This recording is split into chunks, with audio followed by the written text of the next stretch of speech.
Greetings, one and all, to the most cursed, most cringiest corner of the internet. A YouTube channel content creator actively alienating everyone in both the analog and digital world. Well, welcome and good evening, you wonderful dice of all alignments. I am Lunar D8.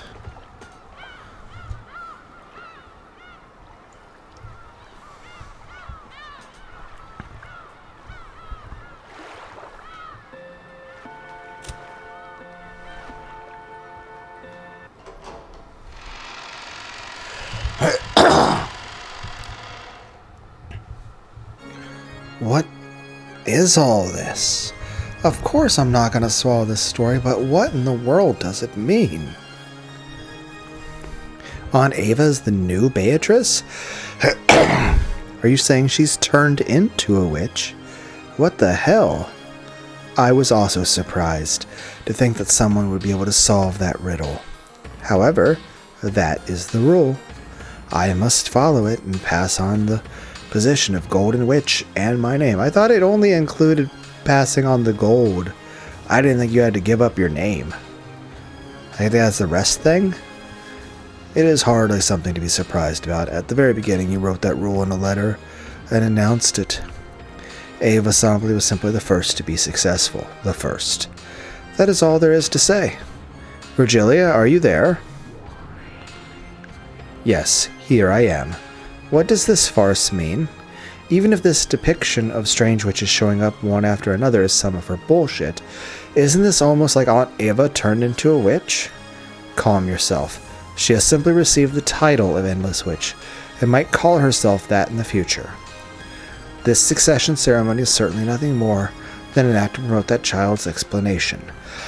The other issue is this. Ava's now responsible for carrying on the additional Twilights, meaning Ava's now the one going around murdering everyone.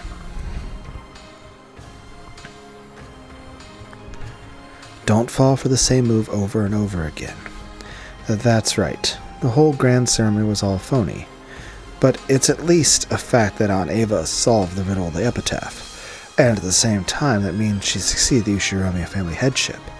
And after getting 10 tons of gold, Aunt Ava might as well call herself the Golden Witch. Is that it? Damn, it's as complicated as ever. My. As a boorish human, I am unable to comprehend the grandeur of this ceremony. Oh well. Being unable to read between the lines is what makes you human. I pity you, but I do not blame you. Damn it. Don't look at me like you feel sorry for me. Still, for the time being, there's something I need to check. And that's regarding the younger version of Aunt Ava. In other words, the definition of this new Beatrice. What is that? Even if I tell of it, you will just persist in your disbelief in magic and which is correct, so there's nothing in particular for me to explain. Feel free to believe in whatever it seems to be to you. What it seems to be to me, then how should I interpret this? For now, it might not hurt to view it as a visualization of a separate entity inside Ushiromiya. I feel like there was a Bruce Willis movie about this. Of course, you cannot blindly accept that answer, but it's probably a reasonable theory, told for the time being. In other words, I should think Aunt Ava and as her the same person, right? Okay, so we're just like, she has schizophrenia and split personalities. Damn, I don't like where this is going. And in any case, from now on, my name is no longer Beatrice. I have passed on to Ushiromiya Ava, which means that I am nameless. Battler, don't you have some name that'd be fitting for me? I shall accept your recommendation. How about a name that's refined, full of elegance, and a little cute, too, if you can. We're gonna name you after an anime character. Just Beato is good enough for you. There's probably a big enough difference between Beato and Beatrice to keep people from getting confused. So the same old Beato, is it? It doesn't feel wrong, but it's boring for some reason. Poo-coo-coo-coo-coo. They say the temperature of black tea in a woman's heart are difficult to gauge in any era. Battler-kun, at any rate, stay calm from this point onwards. The fact that we can now tell her and Ushiromiya Ava apart works to our advantage, compared to the time when that child was still Beatrice. And that's exactly why I like it even less. What's she thinking? That Beato. Over there, the witches formed a long line to bless Aunt Ava, who had the figure of her younger days and who now possessed the name Beatrice. It was like a witch's coronation. The countless gold butterflies flapped their wings, directing this fantastical gold sparkling space. They were all praising her. As I stared from the distance, I looked at the newly born Beatrice, who had a slightly embarrassed smile on her face. Her expression, which had been lost and confused at first, seemed to be full of happiness that she was finally starting to recognize. That expression didn't look at all like someone laughing insanely while standing before gold.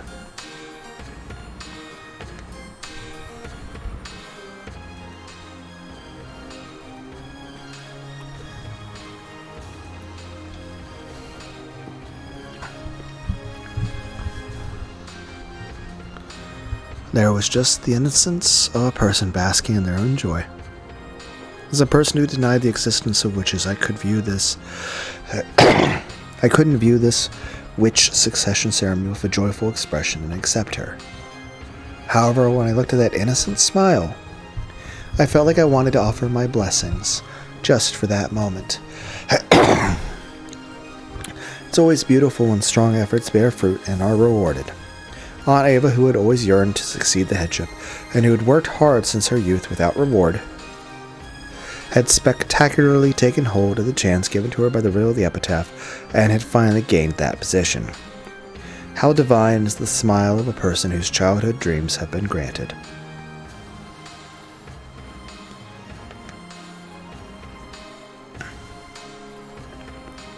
I definitely won't accept witches, but Battler put his hands together, making a small sound. Clap, clap. It didn't reach her ears, but it did bless her. Congratulations, Aunt Ava. You spectacularly solved the riddle of the epitaph before anyone else. It's your victory without any complaints. I won't accept all that about the Golden Witch, and so on, but I will accept you as the new head of the Ushiromi family, and I'll celebrate that sincerely. Humph. As though urged on by Battler's applause, Beato also clapped. It was a slightly odd scene. Battler and Beato, who opposed each other, were standing side by side, applauding the same person. I'm not applauding for a witch, I'm clapping for all of Aunt Ava's efforts up until now. As am I. I offer my sincere applause as a blessed Ava who spectacularly solved the epitaph.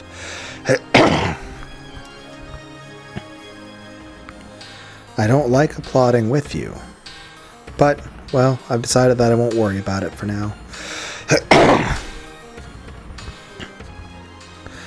Divine punishment won't fall on me just because I clap with you every once in a while. It's not so bad every once in a while. Still, it is fun to applaud. Even though it was Ava who successfully, and not me for some reason, I'm starting to feel happy too. That's because blessing someone means the same thing as sympathizing and sharing with them. I see. Then I have even shared this irrational happy feeling with you. Since we are a pair of enemies trying to make each other surrender, it is an odd experience. Well, just for now, let's have a truce and clap, okay? Beato laughed impishly, playing around and applauding even louder, as though eagerly trying not to lose Battler as she clapped. Battler went along with her and clapped even louder. When he did, as though some ceremony had ended, everyone applauded and highly praised the reborn Beatrice. It was just as though Battler and Beato's applause had been the final thing needed for her succession. Now she's going to be killing everyone. Because now she's got the responsible witches ceremony, which is killing people. So that's depressing. That being said, at the end of game 2, you were like endlessly murdering Ava over and over and tearing her tongue out. Like literally the end of game 2 was Ava was being resurrected over and over so her tongue could be ripped out of her mouth and then put into a salad to be fed to Rosa.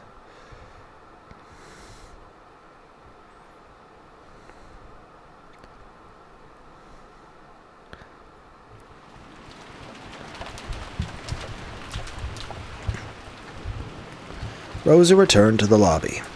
It was still her turn to rest, but her expression made it look as though she couldn't sleep deeply with all this tension. Take it easy and lie down. Keep this up and you'll have it pretty rough later on. Thanks for the concern. I just couldn't fall asleep. I've already taken a shower, so I'm good for now. The next person can rest. What are you two, Kairi-san, Rudolph-san? What will we do, Rudolph-san? Shall we rest? You can rest. I'll stay awake. That's the only manly thing I can do right now. Then I'll stay awake. Staying awake with my husband is the only womanly thing I can do right now.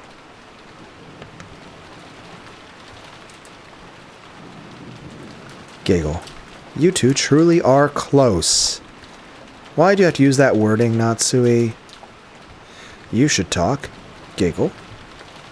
It seems Ava and Hideyoshi are out cold. It appears that, unlike Rosa, they can't fight against their age. As though in response to those words, the door to the hall clunked open. Ava and Hideyoshi returned from the guest room. That's none of your business. Oh, Rosa, are you sure you don't need rest yet? You should talk, Ne-san. Why not take it easy and sleep? I just can't get to sleep. Taking a shower shook some drowsiness off. Rudolph, Kairi-san, you can rest if you want. Sure, thanks. Well, for now, let's say I appreciate the sentiment. Why don't you go first, Aniki? How kind of you, but I cannot rest first. That is the most I can do as the oldest brother right now. Do not worry, the two of us will stay awake until the very end.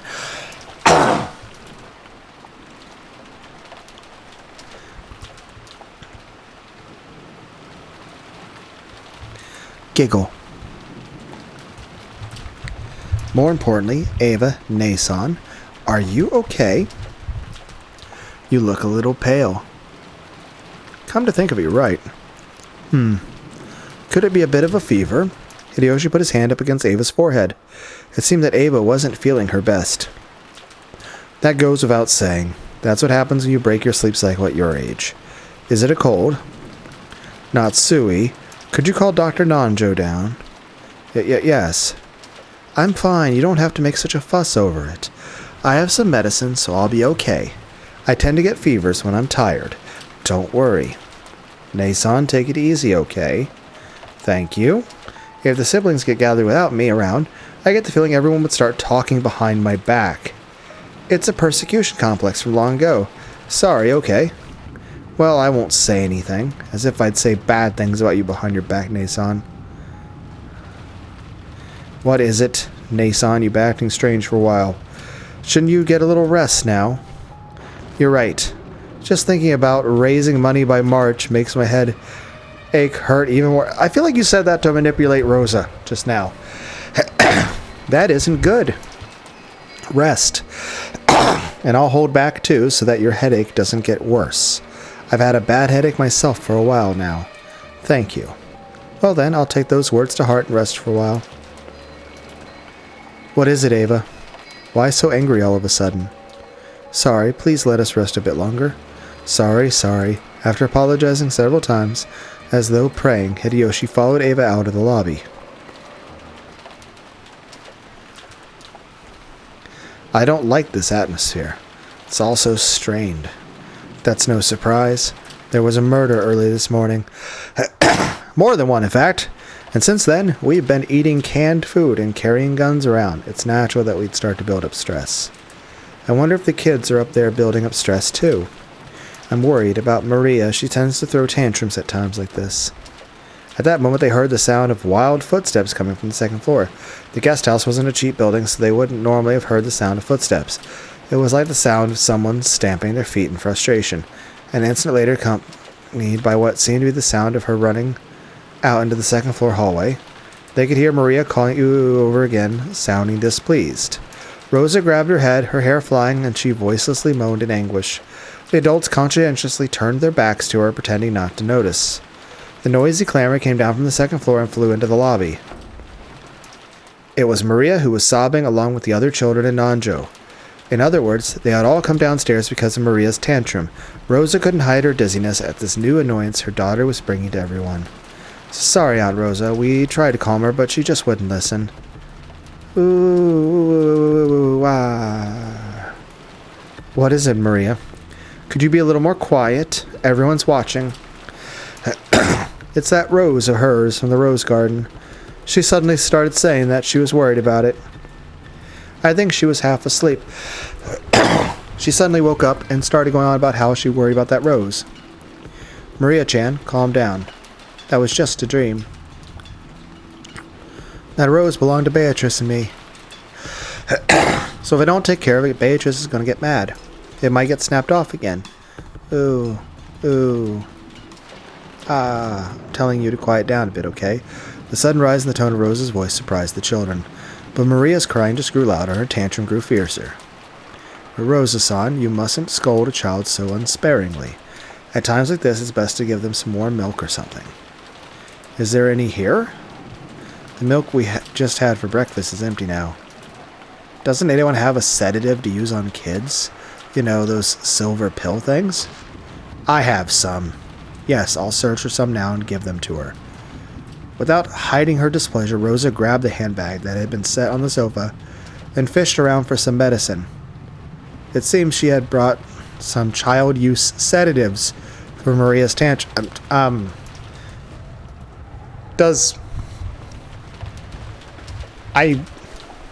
How does everyone out there feel about this? She found it, opened the bottle, but it must have been empty.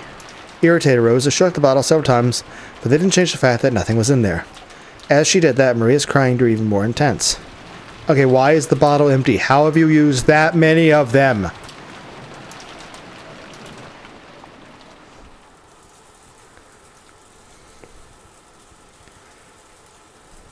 At that time, Ava was lying on her bed, covered by the bedding.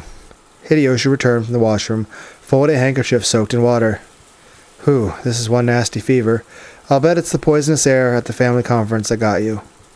For now, you can forget all about the other relatives. Okay? As Hideyoshi spoke to her kindly, he set the soaked handkerchief on Ava's burning forehead. Ava rested her own hand on top of his. Your hand feels nice and cool. If my hand feels nice, your fever must be pretty bad. Don't worry, the medicine will start working soon. Plus, my hand is a magic hand. I just put it against your forehead like this, and any fever will melt right away. You're right. Your hand always makes my fevers fade. Yep. No need for a doctor when you got my hand. Don't worry and close your eyes. My magic will make the fever fade away. Yes, I know. I can feel your magic. Hideyoshi's about to say it was just a placebo effect, but he stopped. If Ava said she could feel the magic coming from his hand, then that was fine for now. I wonder if magic really exists. Yeah, it does. Only those who believe can tell, though. There's actually a lot of magic like that out there in the world. If magic actually exists, then I wonder if witches actually exist too. Oh, you mean the witch of the forest, Beatrice? She probably does exist for those who believe, just like the gods. They don't show themselves except in front of those with strong faith. I did it too, you know. Long ago I was able to use magic. Oh? Really? Then you were a witch too? I had dreams that I wanted to come true no matter what. After wishing strongly and trying hard, they always came true without fail. With my magic, my grades were always the best, and I even became the student council president and worked hard to get into the university I wanted. Everything I wished for was granted. That's right. Your magic was always a thing to be reckoned with. You're definitely a witch. And you work harder than anyone. I know all about it. When I was a kid, the whole time there was another me inside myself who always supported me, and that other self was a witch. I didn't believe in Beatrice, the witch of the forest. I always believed that if a witch of Rockanjima did exist, it was the witch inside my heart. I was so grateful to that witch inside myself. I was always grateful that she brought me to you. You get too timid when you're sick.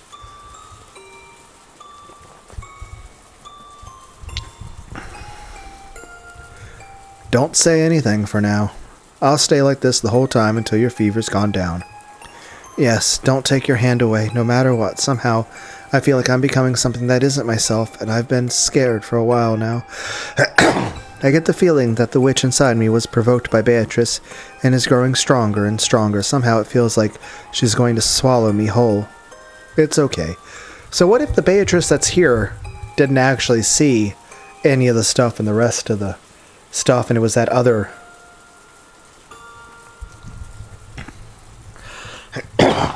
So it was like... So does that mean the younger Ava that's become a witch is like Venom from Spider-Man? Hideyoshi, you must help her fight the symbiote. It's okay. As long as I'm with you, there's nothing to be afraid of. Remember the time we went to that dangerous country and that whole bus got robbed? I drove them off. Didn't you just hand over your gold watch and beg them to go away? It was pretty lame, but it was cool. Don't move your hand away, no matter what. Not even if I fall asleep. And if something creepy sneaks in here, protect me. Yep, leave it to me. That's why I'm telling you to stop worrying and get to sleep. Because the medicine and my magic will start working real soon. Ava finally calmed her heart and closed her eyes.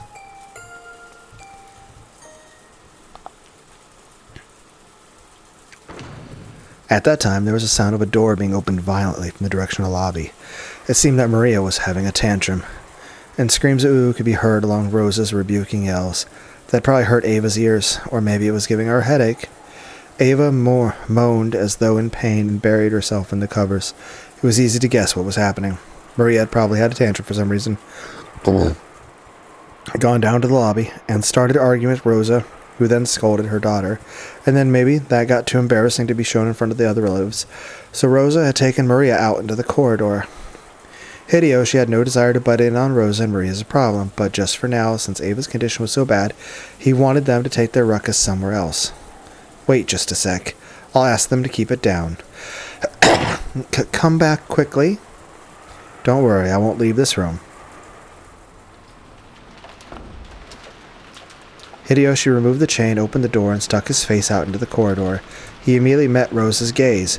Everything okay, Rosa-san? I'm sorry, did all this noise wake you? Ooh. Maria-chan, sorry. Aunt Ava isn't feeling well, and she's trying to sleep. Could you quiet down a bit? Maria's tone didn't change after Hideyoshi's request. She kept crying ooh and repeating, my rose, my rose. Rosa slapped Maria's cheek, lifted her up while covering her mouth, and dragged her towards the entrance, trying to at least put some distance between her and Hideyoshi's room. She would still probably be noisy for a while, but he at least warned Rosa for the time being. Relying on Rosa's actions, his mother, Hideyoshi, closed the door. Is Maria-chan having a tantrum again? Looks like it. It's tough for Rosa-san, too. Come to think of it, our George is almost too good to be true. We should be grateful. You're right. Hand. Oh, sorry. Look, it's the magic hand. He put his hand on Ava's forehead again. Maybe there really was magical power in that hand. A truly peaceful look rose to Ava's face, and bit by bit she began to drift off into the land of sleep. And as he had promised, Hideyoshi kept his hand on her forehead.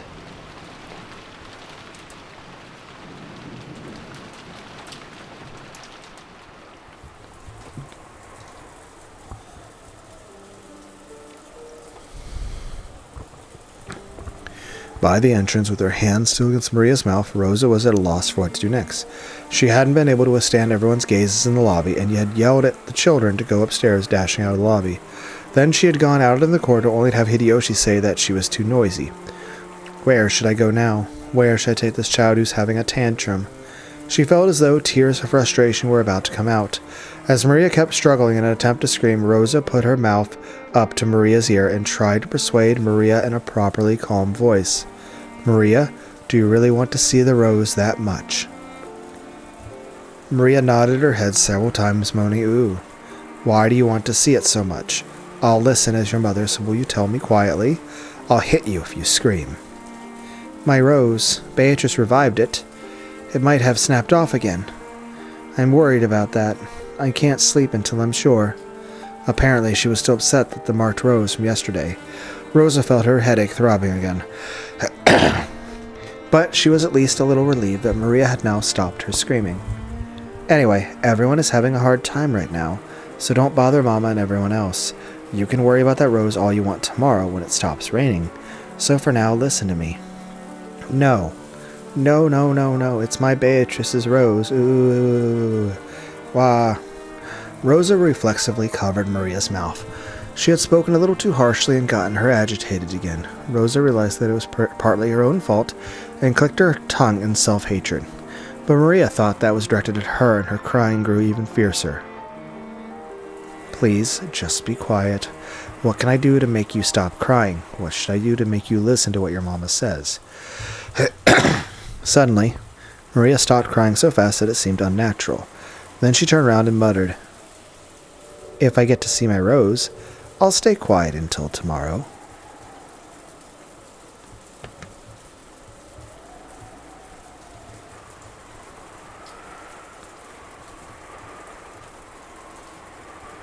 Really? Yes, if we go to the rose garden and see my rose, I'll calm down. I mean it, Mama.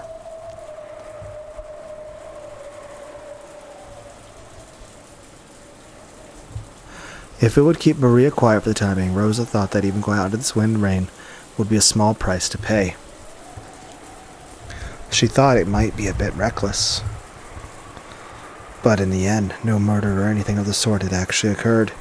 All of that clamor since this morning had been a farce set up by Kinzo. If you carefully thought about the chain closed rooms, it clearly had to be an act. Will you really listen if you get to see the rose? Yes. I mean it, Mama. Ouch. Rosa didn't overlook that creepy laugh, and lightly hit Maria with her fist, and she shrugged as though giving up. Understood. If it's just one look, then I'll agree. Will that work? Yes, Mama. I promise. Hee-hee. Hee-hee-hee. Once again, Rosa tested the weight of her gun. It'll be okay. It's only an act. There was never a murderer on this island in the first place. Damn it, wait, Aunt Rosa. Are Aunt Rosa and Maria the sacrifices for the second twilight? Damn it, damn it, damn it. Someone notice them. Tell them to stop. What are those guys in the room and us kids doing? Indeed. They are being considerate of Rosa's pitiful relationship with her daughter and are forcibly changing the subject. The group that includes you went up to the second floor and is talking about something else while watching TV. You bastards! This is kind of like with Bern Castell. Bern Castell was sort of the, we could use Freud here. Ego, id, and superego. Superego could be either a higher self or an ideal version of yourself, or a version of yourself that's, whatever's the most successful version of yourself. But at its core, we could argue that the battler that's currently in the room with the other cousins is the ego, and this battler here is the superego. It'd be kind of like Rika, Furude, and Higurashi. Rika Furude is the ego, and Frederica Berncastel would be the superego. Now, I'm not sure how the id figures into all this.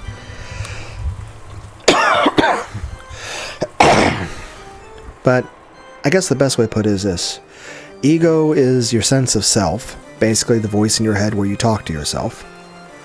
Your superego is an ideal version of yourself, basically how you imagine yourself in your head. But, if you could consider like the better version of yourself, an id would be what is it that you desire without any concern for social constraints or any sense of ego. Simply put, because it's an issue of what do you want in life without any concerns about what's, what you yourself as a person would think. Basically, without passing any judgments on anything one way or another, or worrying about any consequences of anything. Just thinking, what is it that is just a base desire of yours? Someone noticed them. Who's the closest? Is it Uncle Hideyoshi? Please notice that the two are leaving through the front door. Ah, it won't reach, it won't reach. Don't disturb their precious time together. Wahahaha. And also that little possession thing with Maria, it's like, it's not necessarily possession, but she's being pushed by Beatrice. Or is it by the Avatrice? Or the Rosatrice? Hideyoshi kept talking kindly, his hand on Ava's forehead. He didn't notice at all that Rosa and Maria were going outside through the front door. In that case, there was no way the others in the lobby, which was even further away, would notice, much less those in the cousin room on the second floor. Why are you so panicked? Didn't you defeat me with that bold move saying that the culprit died in an accident on the first twilight? Doesn't that mean there's no longer a culprit on this island? No, it means there's more than one culprit. What is there to be so worried about? Shut up, I can see right through you. Someone stop them. Those two will be killed. Someone stop them. Ah.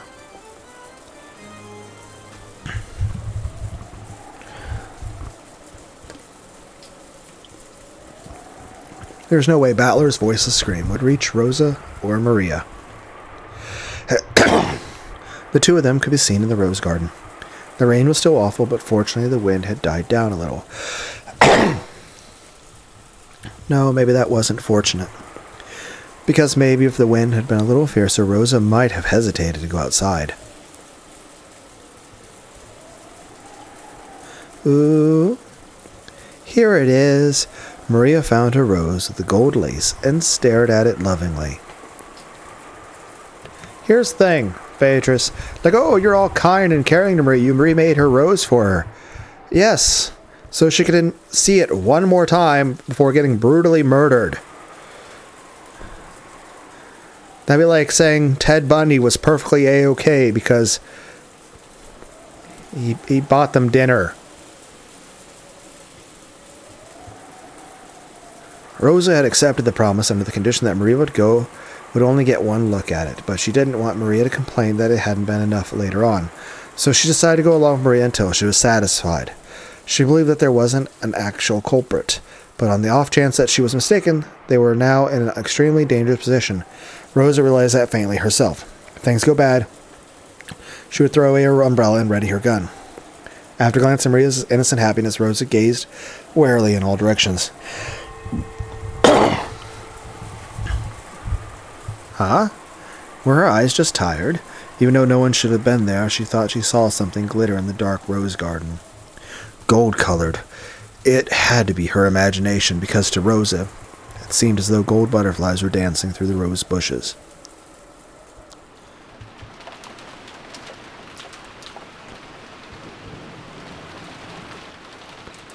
Are you okay, Ava? Just take it easy. Should I call Dr. Nanjo after all? I'm fine. Don't take your hand away. I'm begging you, don't take your hand away. Ava was breathing wildly. Beads of sweat were appearing on her forehead. It certainly was true that she had stayed up all night last night, and that things had been rough since early this morning. It wasn't odd that her body wasn't keeping up, even though he understood that. Hideyoshi suspected this sudden fever was a sign of some serious illness. Several times Hideyoshi decided to call for Dr. Nanjo, but Ava resisted firmly, pleading with him and saying that it was even more important that he didn't take his hand away. I understand, but you've got to have Dr. Nanjo look at you by lunchtime. If you can promise me that, I'll stay here the whole time gripping your hand. Tightly like this. Thank you. I'm fine. The magic of your hand will definitely take this fever away. Even as she said that, Ava's harsh breathing didn't improve in the slightest.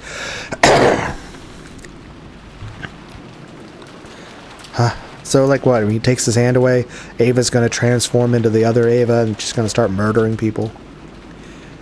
Don't let go. I'll lose my sense of morals and conscience.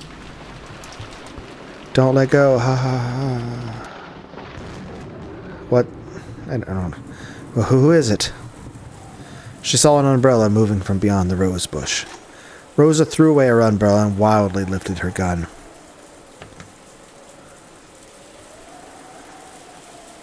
When she did, the shadow of a person beyond the bush showed itself. Who? Aunt Ava. You scared me. It's you, Nason. Do you have some business with me? Do you want to continue our earlier discussion?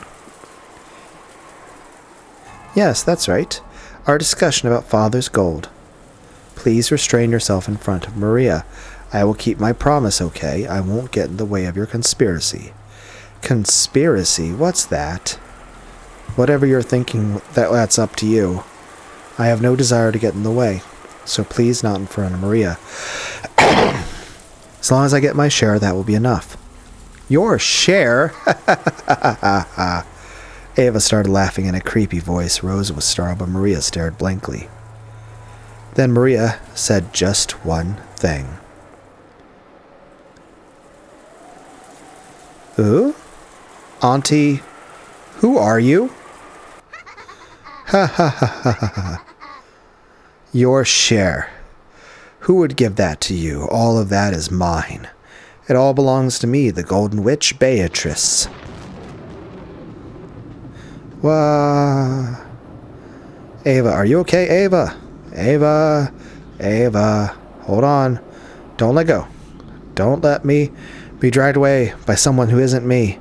Hold on to my hand. Don't let go. When did you ever work hard?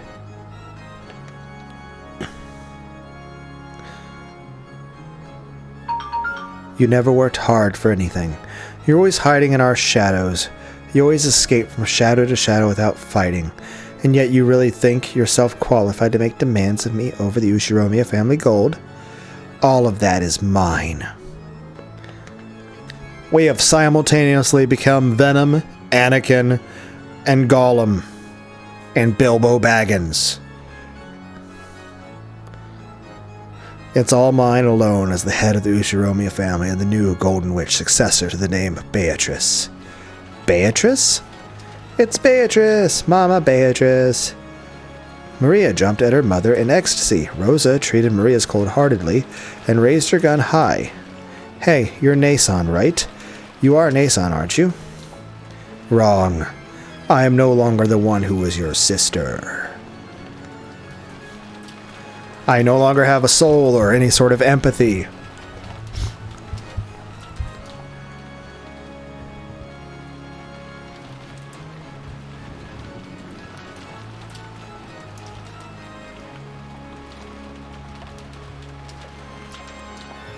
The magic has changed something inside my brain chemistry. The neurotransmitters are not working correctly anymore.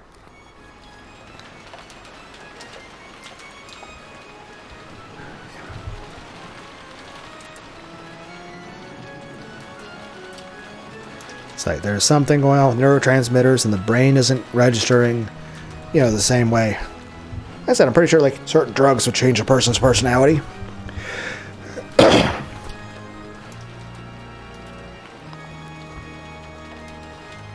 In the words of Rick James, magic's a hell of a drug. Whether it be cocaine, heroin, meth, well, I don't know. Just saying, stuff would not be healthy for you.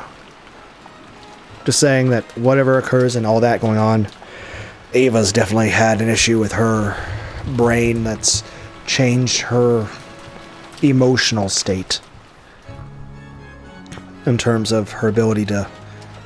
Is it called executive reasoning? I think it's both. I mean, one, I think it's the frontal lobe. There's an issue of executive reasoning. And then there's everything as far as chemicals that allow you to feel certain emotions and feelings.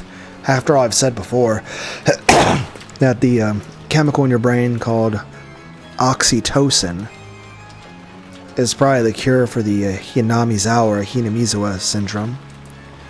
So, what if that's the same thing here? What if getting the magical powers of being a Beatrice, or any of these magic powers,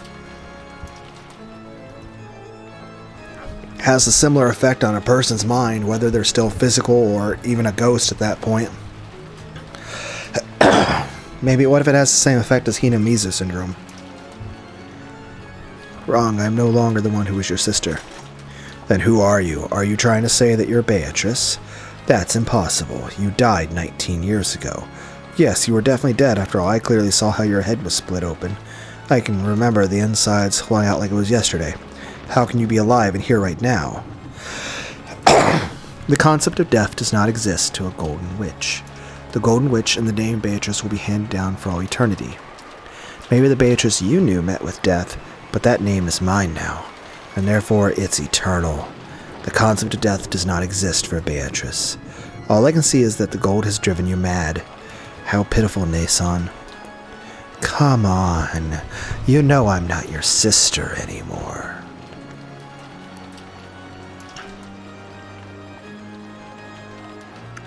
Which means I don't have to feel bad about killing you. Because you're not family. Well then, as the new Beatrice, I have been tasked with my own resurrection ceremony. Renove, what should I do? That is up to you. You already have the power to make whatever you think reality. You should grow used to it once you've tried it out a little. You worthless former sister. You should consider it an honor to have been selected as the first sacrifice I offer as a witch. On the second twilight, I'll tear the two who are close apart with my own hands. The first thing the new Beatrice wished for, the first magic she tried to use was to surpass the limitations given to humans, in particular gravity. She wanted to become fully aware of her transformation to a witch by being released from those shackles. As the witch and Rosa stayed as they were, their ground retreated all by itself into the distance below them. By now their feet were no longer attached to the ground. Rosa finally realized that the earth wasn't retreating in the distance below them, but that she and the witch were sucked up into the rainy sky. Huh? Eek. Whoa, awesome. For a human shackled to the ground by gravity, there is nothing more unnerving than having their feet stop sticking to the ground.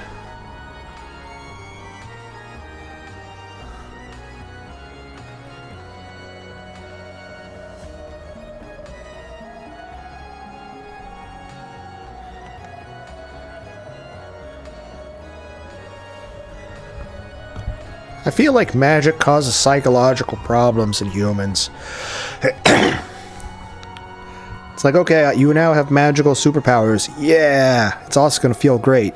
Yeah, you can shoot fireballs to fly. Yeah, your body's also constantly on meth. Oh, wait, what?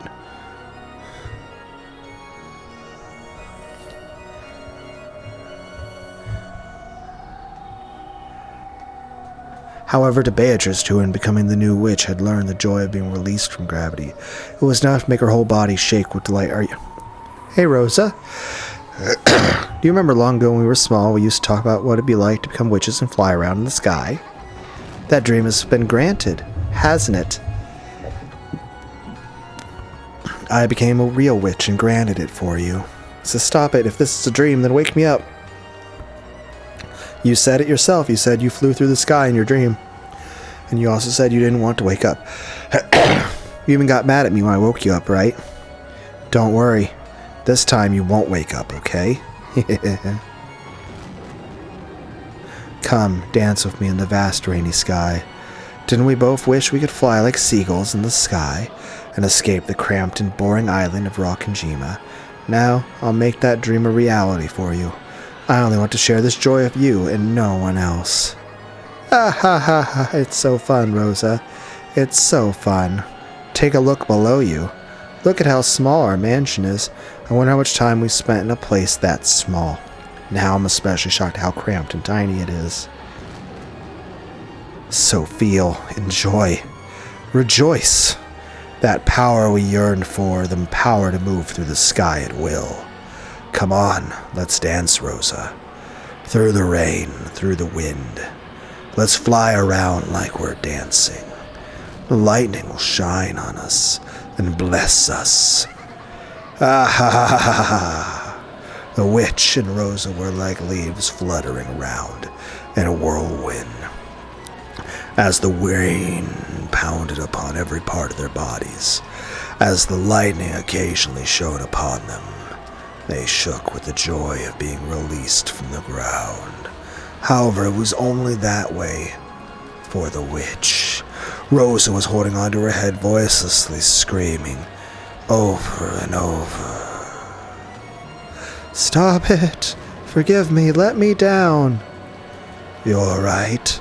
It's more fitting for humans to crawl on the ground. Then why not go back there?" A slightly displeased expression rose to the witch's face when she realized that her own joy was not being shared. Then she decided to listen to her former sister's request. Surprise noises. Ah! The whirlwind that had been making Rosa dance around grew weaker, then stopped. In other words, Rosa was once again bound by the restrictions of gravity as a human, following the laws that were originally correct. Rosa began to descend towards the ground, upside down. No, she began to fall. Oops. That's right. If I don't take her down the right way, this is what happens. The witch hadn't intended to send Rosa plummeting, but she still wasn't used to using magic. After plummeting about 100 meters into a rose bush, as a very, very natural result, Rosa died instantly. I wonder when Ava wakes up, will she remember this, and then she'll see that the people died as intended in her dream? Which again, brings back to the earlier thing with Beatrice. One, while actively being the witch, the magic acts like a drug on the person. And so Ava, when she's back in her not witch form, will be able to look at it with a lucid state, and she'll be like, oh my god, this is fucking horrible. And she'll even have her memories of herself being happy and delighted at something just sickening. But then on top of that is this. It's sort of a Stockholm syndrome of the mind, but rather than being Stockholm syndrome of like someone who took you hostage, it's at that point a different sense of a different you sort of takes control, and you're just sort of dissociated from yourself. And then you become so used to the other self taking control, you've just sort of become Stockholm syndrome to the other self. Or if it's a different change in personality, if it's a magic thing, it could either be the magic doing long-term brain damage or just long-term psychological damage of you just sort of adapted to it and started to become more like the other one.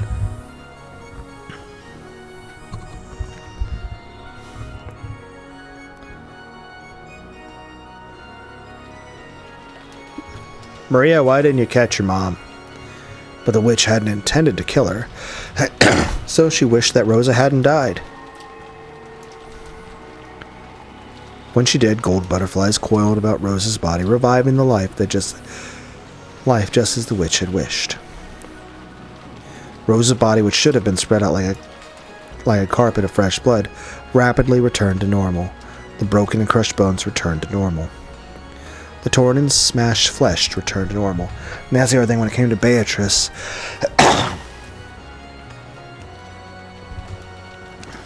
A lot of the stuff she was doing, could it be the magic was just it's not just an issue of, oh, you're letting the power go to your head. It could be using the magic at all, or even having the magic as an option in your mind. Could be actually changing the brain chemistry of the person. And of course, long-term effects of that could have long-term effects on the brain. And heck, even if you were to have someone like put some sort of drug into someone's system that would cause brain damage, even if you could undo all the brain damage that ever was caused and return the biochemistry to the normal levels, the person would still have trauma from all of that happen. And even though they were happy during the trauma was, they were happy because of the altered brain chemistry. Another way to look at it is, say when you're actually dreaming. I mean, granted, sometimes you might have actual lucid dreams, but in general, like, there's lots of dreams that are very... Granted, I know different people have different kinds of dreams, but for the most part, when it comes to dreams, they're indecipherable from reality, and yet they also feel like your emotional state is off, and you're not able to think hardly very clearly, and it also feels like you have less actual agency in who and what you are in the dream. Heck, human, the sense of a person changes not only just with like some sort of hardcore drug, but also whether it be alcohol, cigarettes. Heck, what if you just haven't slept in a while, or you're sick, or you have a fever, or swelling of the brain or something? Could have an effect. But also, this seems kind of really fucked up, because at this point you've already witnessed Rosa get killed. But here's the thing, you're planning on using her as a sacrifice. You came here with the intention of using her as a sacrifice. But you then decide you didn't want her to die that way, because that's not how you wanted her to die. Which means you're literally bringing her back to life so you can kill her in a way that you think is better. That's actually really fucked up. It's not like you brought her back like, oh shit, you know, now that I've seen you die, I feel really bad about it and I don't want you to die, and I change my mind. And, you know, my remorse and empathy is getting the better of me. No, it's that, oh, that wasn't how I wanted to do that. It'd be like the difference between, like, say if you killed a lamb to eat it, but then as you killed it, you're like, oh shit, I feel bad because the little lamb, I can't pet it anymore, play with it. And so you bring it back to life and you just be nice to it. But no, this is different. This is, you kill the lamb and you cook it in a stew, and you're like, the meat didn't turn out right, I'd rather have barbecue ribs. So you bring it back to life so you can slaughter it again and then make it into a different meal. The torn and smashed flesh returned to normal. How easy it is to break things in the world, and how difficult it is to fix them. Yes, but a broken vase doesn't exactly return exactly the same, now does it? Anyone can take a life, but no human can revive a lost life. By surpassing the irreversible, one proves that they have surpassed humanity. This surely gave her much, much greater realization of her position as a witch than flying through the sky had. Awesome! I can even revive an ended life. Of course. Beato Sama is the Endless Witch. To live and to die. To bring to life and to kill, all of it repeated endlessly. Beato Sama, the Endless Witch, is the queen who controls the cycle of life and death. Which, you know, in of itself, not bad to have. But I feel like going too much into that is bad for you. It's kind of like, whether it be the sarcophagus out of the SG Stargate 1 series, the effects of using it when you're not injured or using it too much, or Light Yagami's dad on the effects of the Death Note, using the Death Note over and over, how it affects a person's personality and soul.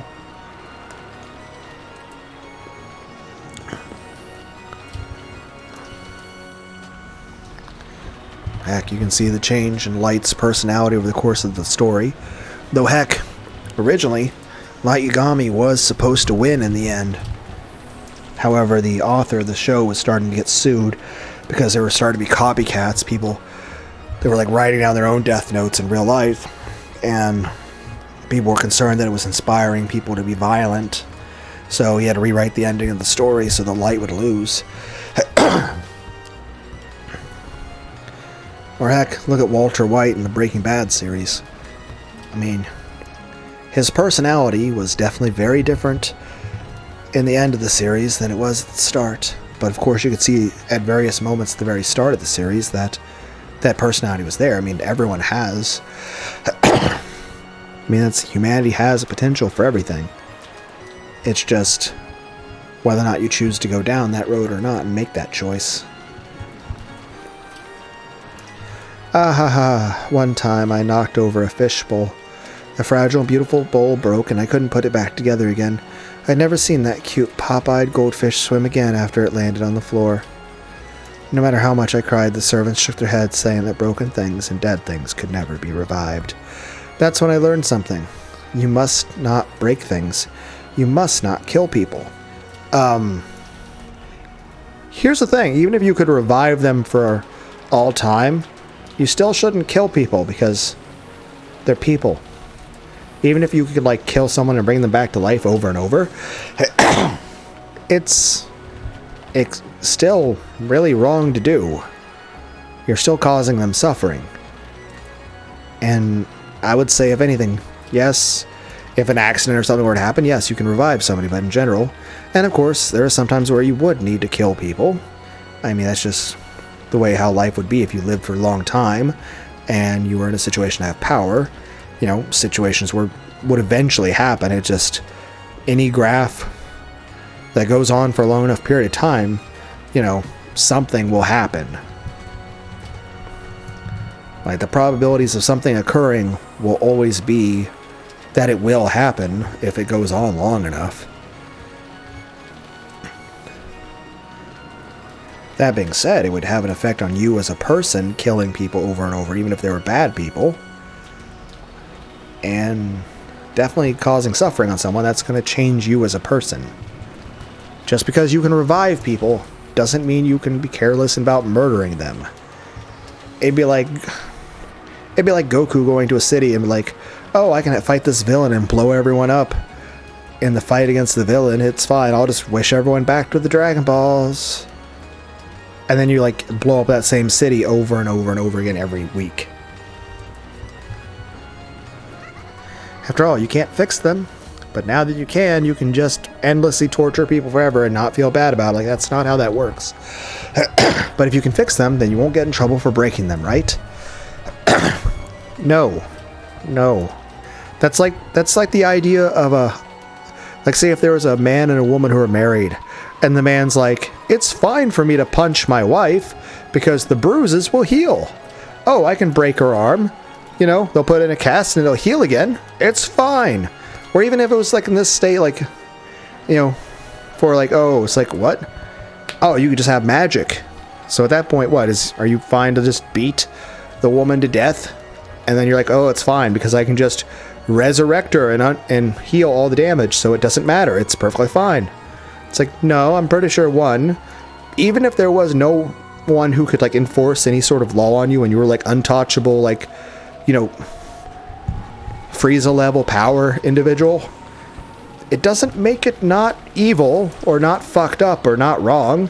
Just because you have the power to do anything and resurrect them, and the power that no one else can like enforce a law against you, just because you have infinite power, and just because you can do anything, and just because there's nobody who can like, you know, stop you, like there's like, you're strong enough and powerful enough that nobody can like ever stop you or punish you in any way, that even if anybody wanted to punish you, you know, they can't. They don't have the power to. That doesn't make it not wrong for you to be doing this.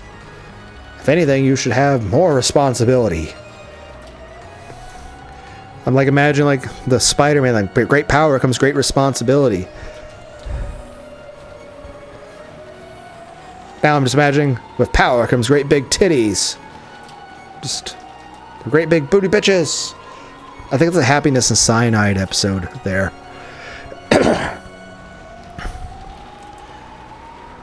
So if you can fix them, then you won't get in trouble for breaking them, right? Ha ha ha, awesome. Awesome, awesome, awesome. Ha ha ha ha ha ha ha. For a while, the witch became intoxicated of how terrible and wonderful the power she had inherited was. Her laugh was pure, innocent, and cruel. How you doing, Rosa? Ooh, Even though Rosa had been revived, she let out a cry of anguish at the pain from her fall. At that point, the witch landed and held out her hand. Haha, sorry about that, Rosa. I didn't think flying in the sky would be so much fun. Yeah, that's... And here's the thing, even if it wasn't an issue of we're going to repeatedly murder somebody, or even if you weren't going to, like, slaughter her in a bit as a sacrifice, here's the thing. The reaction of even, like, a random person falling, like, oh shit, hey, sorry, I didn't mean for you to fall like that. I know that hurt a lot and it was scary. It's kind of like saying this, like, if you're a person, you had like a pet mouse, like, yeah, you could hold the pet mouse high in the air and like let them fly around. Party's like, yeah, I want the mouse to enjoy it. But on the other hand, you're like, hey, The mouse might be fucking terrified at being that high in the air. Even if you are in complete control, and even if you're going to make sure that the mouse comes to no actual physical harm, I guess we're trying to define the line between kindness and cruelty here. Sorry, I'm real sorry.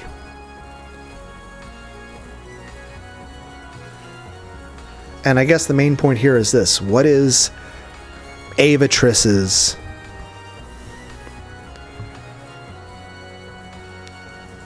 emotional awareness of the effect that she's having on other people?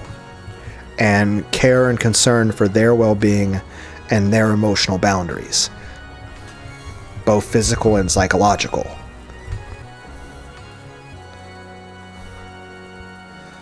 I mean, she did say sorry, but she doesn't look or sound sorry. It sounds like it's more like a game.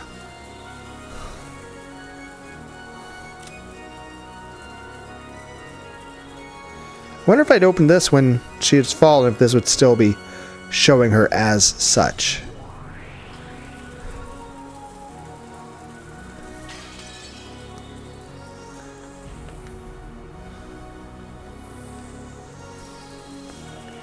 I mean, on the one hand, it's nice that she said she's sorry, but on the other hand, I don't really feel it was very sincere.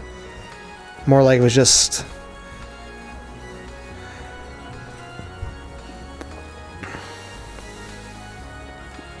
more so manners than actual fucking concern. And I didn't know humans could die so easily. But I brought you back to life, so we're even.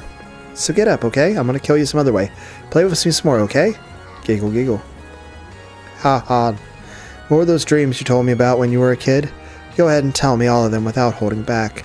As I am now, I can make anything come true, no matter how absurd. This also kind of reminds me of Q from Star Trek. Even drowning you in a sea of jelly. Even having you get sucked into a mountain of cake. I can even make you sprout butterfly wings and flip around on the garden, okay? Okay, when you're saying butterfly wings, are we talking like them painfully like sprouting out of my back as I feel myself growing additional bones and flesh on it? That sounds like it would be a horrifically painful thing. Also, are we talking flying around like, oh, I have nice, beautiful butterfly wings, as opposed to, you know, Jeff Goldblum the Fly? I'll do them one after another. Let's start with the ocean of jelly, alright? This is just murdering her in different ways. This is like fucking Danganronpa. The thing where it's like you're killing people in ways that are ironic. That's either about something they take pride in or something they take comfort in. Like turning their own confidence and comforts against them. It's like, oh, you like this soup? This soup's delicious. You really like this chili and you want someone to be kind to you? Well, how about this? Yes, I'm referencing a Danganronpa thing here. I'm going to duct tape one of your eyeballs open and start pouring the hot chili into your eyeball instead of your mouth. Like, that's... At that point, you're being cruel for the sake of being cruel.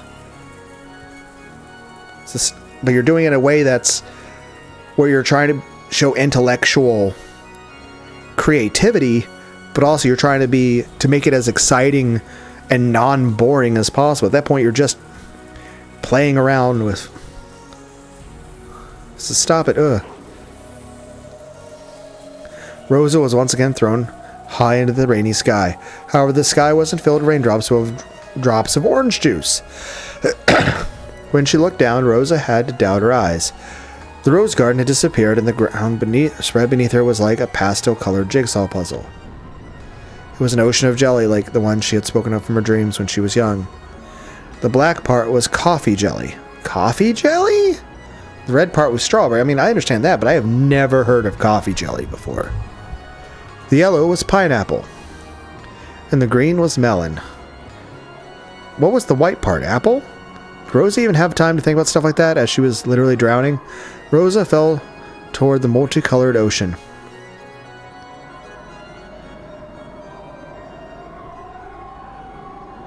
And she sunk deep into a purple grape-flavored sea.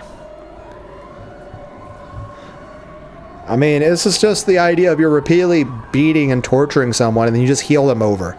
This is like literally Pinhead or Hellraiser or Freddy Krueger.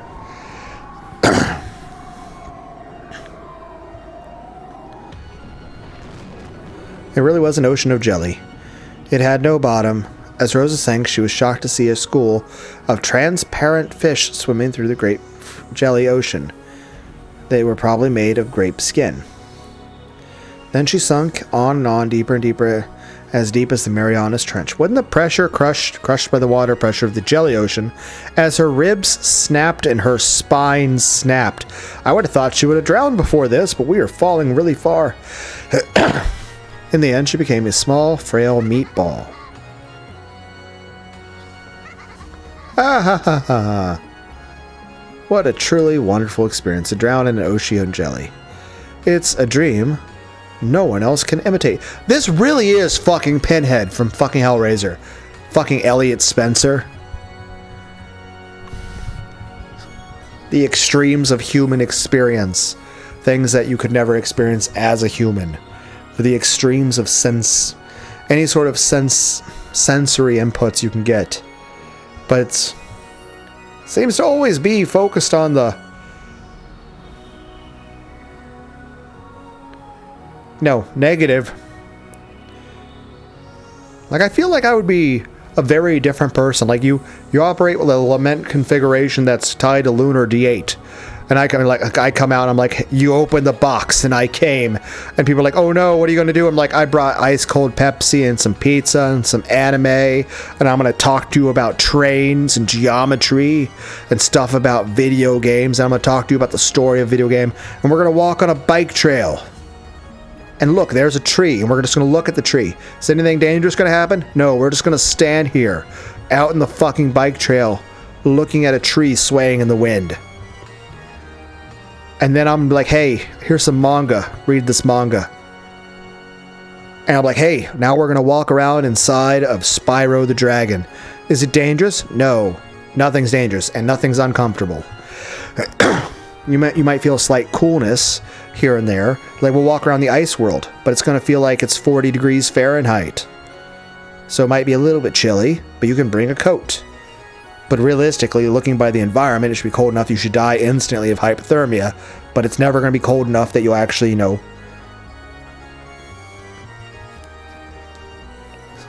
Speaking of which, it's the day after Christmas, and it's like the warmest December ever. 59 degrees Fahrenheit. And no, I don't know how any of that converts into Celsius. So if you're Europeans, I have no idea what temperature you'd be at this point.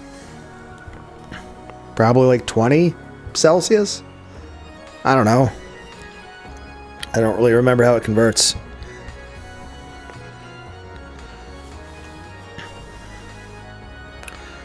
Just saying, I'd be like, hi guys! You opened the lament configuration tied to lunar D8. So now I'm going to give you stuffed animals and Pepsi, and we're going to play some video games. And we're going to make a campfire. No one's going to get burned, though. We're just going to be like, whoa, look at this, it's cool. And then we're going to stand there and watch a river go by. No one's going to drown or get hurt in any way. You're just going to be very, very bored. There's going to be no violence or anything like that, or danger. It's just going to be the extremely awkward otaku that probably has autism and ADHD talking to you about nerdy things while I open like a box of Cheetos or something.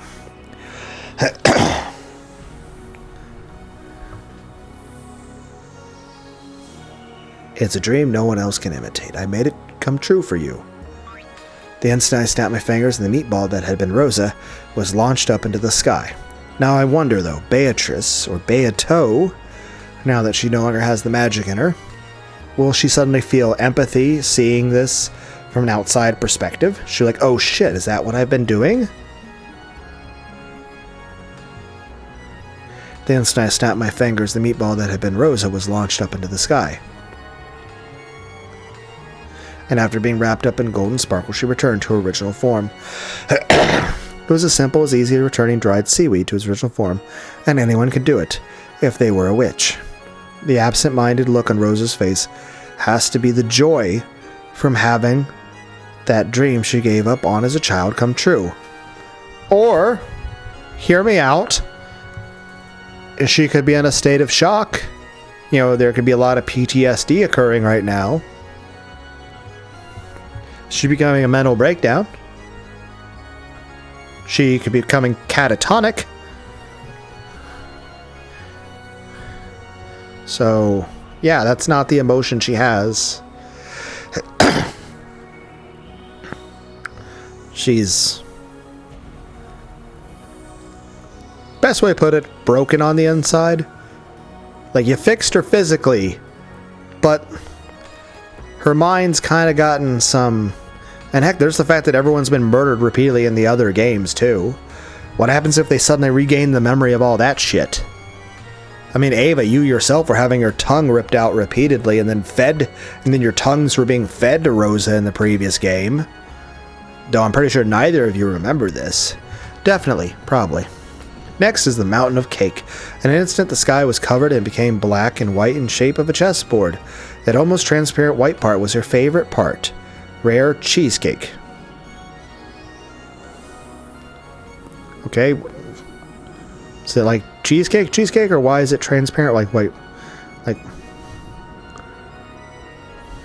I mean, cheesecake's not bad. I'm just wondering what's special about this cheesecake. The elegant black part was a slightly bitter... I have no idea how to pronounce that. Gâteau au chocolat? That became the ceiling. She became a mountain, and several billion cakes were thrown down toward Rosa. If you pile those cakes up, they would surely be taller than Mount Everest. So they probably weighed... I'm not too sure, but it was heavier than all the cakes across Japan put out together. This would be kind of like someone going crazy with modding in a video game if the NPCs were actually sentient AI. And that's the thing, like, I feel like there's nothing wrong with playing a video game like GTA. You know, the NPCs aren't real, they don't have feelings, they're just data.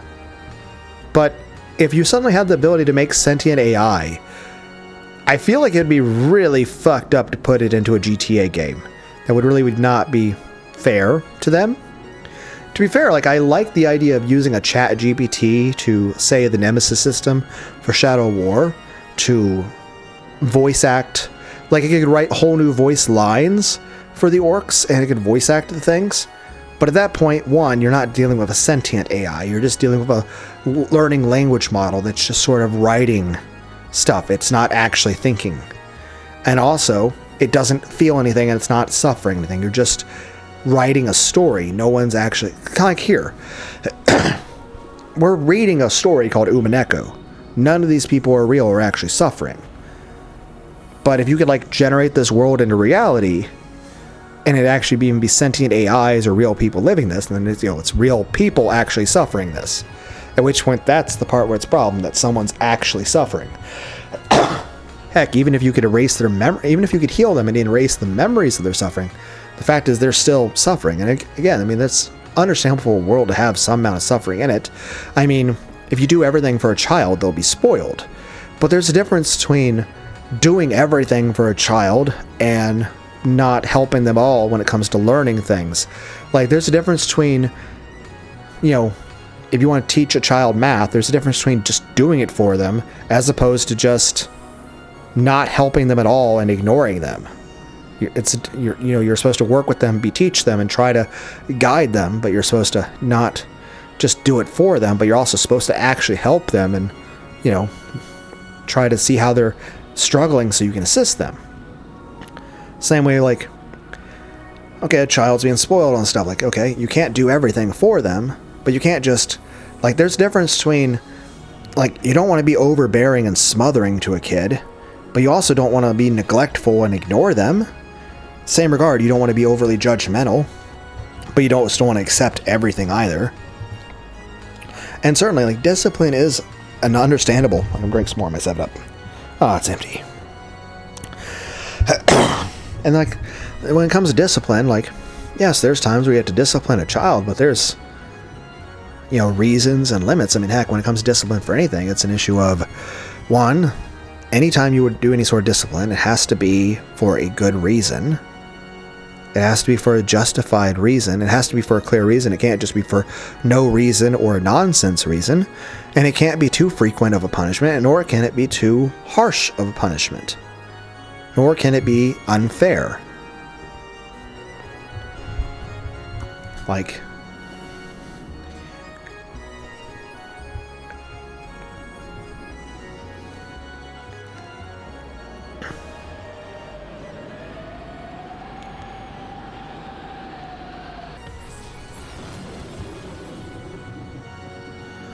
it fell down like a ceiling and swallowed Rose up. So as a very, very natural result, Rosa was crushed to death.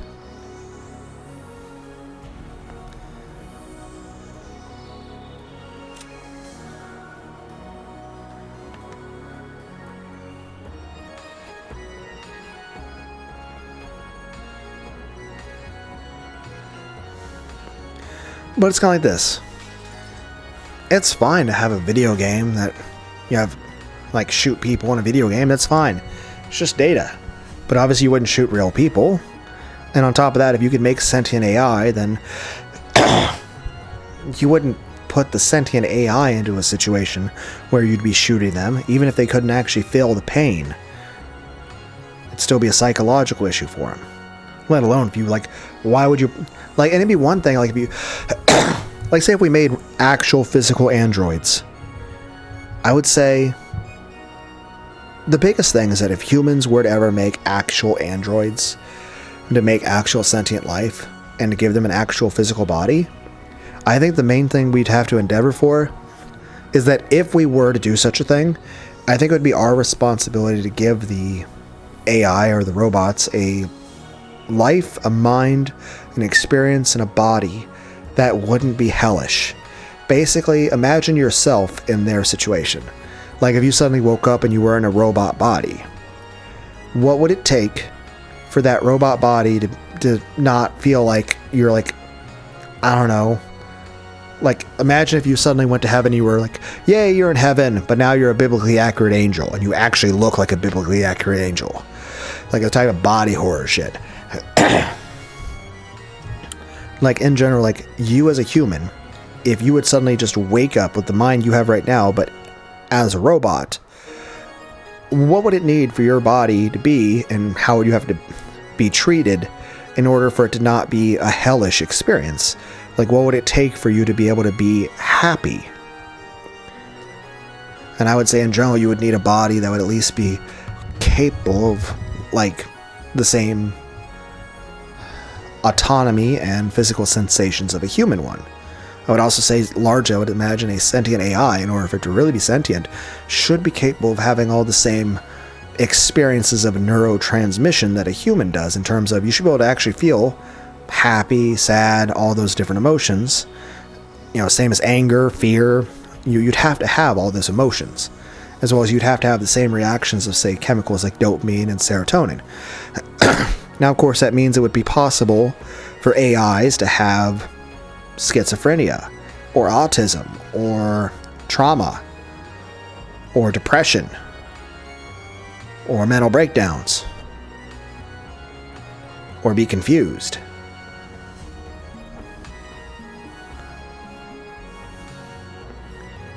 But I'd say, like, hypothetically, say if you made a robot with the sensation to feel pain, the purpose of doing that would be to, you know, for the robot not to hurt themselves, so they don't cause self-damage. Because if the robot doesn't feel pain, the robot will be much more likely to do something that could result in losing a limb or seriously damaging themselves. So it'd be perfectly fine, like, build a robot with the ability to feel pain if the intention is to prevent the robot from harming themselves, so that they don't destroy or kill themselves. However, it would be extremely fucked up and unjustifiable in any way if you were to build a robot with the ability to feel pain just so you could, like, fucking torture them in, like, various traps, like out of a fucking Jigsaw movie.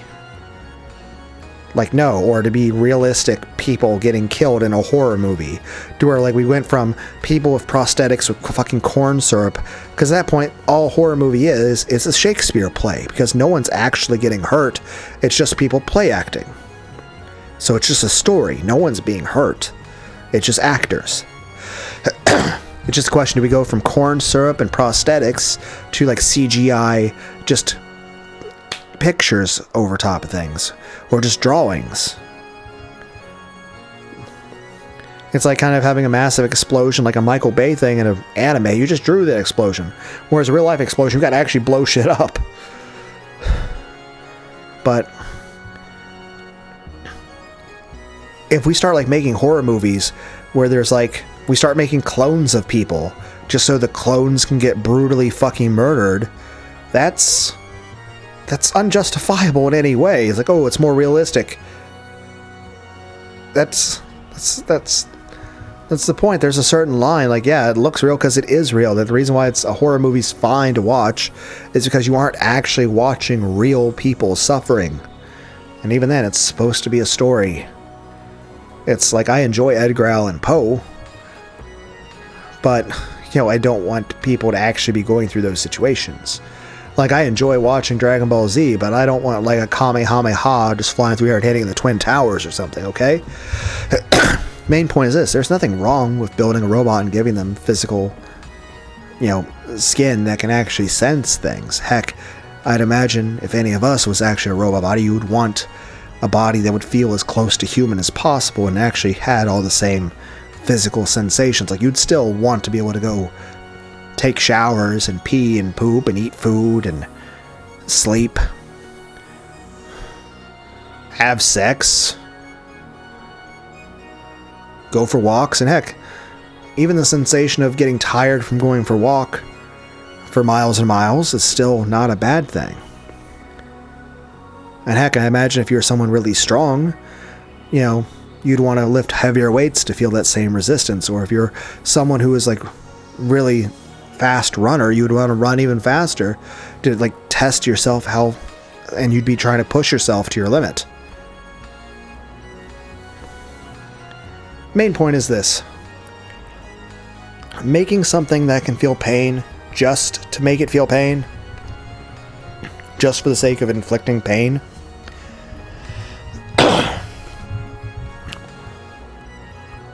even if you're not exactly acting like you're air quotes malevolent, because I mean, Avatrice really isn't, you know, being hateful or angry about this, nor is she like apparently delighting in the person's suffering, but they're,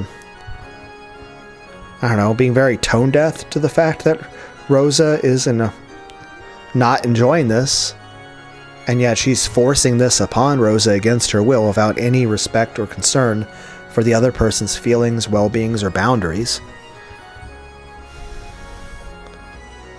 In less than a second, her bones broke throughout her body and her insides were all smashed and forced out. Squish, pop, slop. Also, even so, an even greater number of cakes piled up on top. Here's the other issue. One, not only is this horrible, yes, you can fix the damage, but one, Ava, even though you can fix the damage, Rosa's feeling all this pain and the suffering each time. Two, she's having psychological damage from this. Just the memory of it's going to be traumatizing. And then Maria's standing here this whole time watching this. I mean, imagine how fucked up you have to be to hurt someone in front of their own child. Like, imagine the psychological damage that's fucking causing. And then there's also the fact that Ava's technically having a split personality thing, and the magic's kind of acting like, I don't know, meth DMT or something. And, there are probably no studies on that, and that's probably a good thing. It's like, okay, we're going to do studies on what happens if you take meth and DMT at the same time. I'm pretty sure people would just die of a heart attack. I'm pretty sure they would just die. I'm pretty sure they would just die. And I'm pretty sure if they didn't, I don't think anything good would happen of it. Like, there's been experiments. Like, I remember there was an experiment, I don't remember what decade it was, like maybe the 80s or the 70s. There was experiments like cocaine monkeys. They started like just pumping cocaine and heroin into monkeys to see if it was addictive. Answer: yes. Yes, it is addictive. If you pump cocaine into monkeys, they become addicted to the cocaine. Also, most of them tended to overdose and die of heart attacks. Also, they tend to express psychological issues. Like they became very, very either shut down or very, very violent. So I guess the lesson we learn is that if you pump a massive dose of cocaine or crack or heroin into a monkey, that it will have bad effects, probably kill them and cause them suffering. I don't think that we need an experiment for that. It's like, it'd be like if we had an experiment, like, okay, we're going to have an experiment to see if it has negative effects if we repeatedly stab monkeys. Like, what if we stab them with different things? Like, or what if we hit a monkey with a sledgehammer? What if the sledgehammer is slightly different angle? Like, I don't think we need to test this. I don't think it's very ethical to the monkey. Like, again, I'm not against all animal testing. Like, there might be some animal testing that's understandable, but again, the point of that animal testing is, one, to be as least harmful to the animal as possible, and two, it's for the purpose of this. If there's a chemical that has to be used on humans, well, you shouldn't have your first trials be straight up on humans, or release a product into like Walmart or something without it being tested.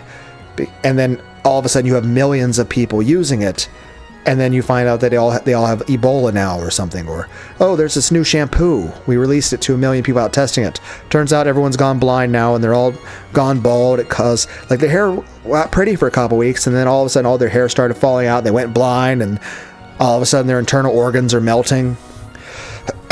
Now, of course, one could have an argument about human testing, at which point there should be a move to minimize the risk. The human should be well informed about everything, adequately compensated, and at no point should they be coerced or forced against their will.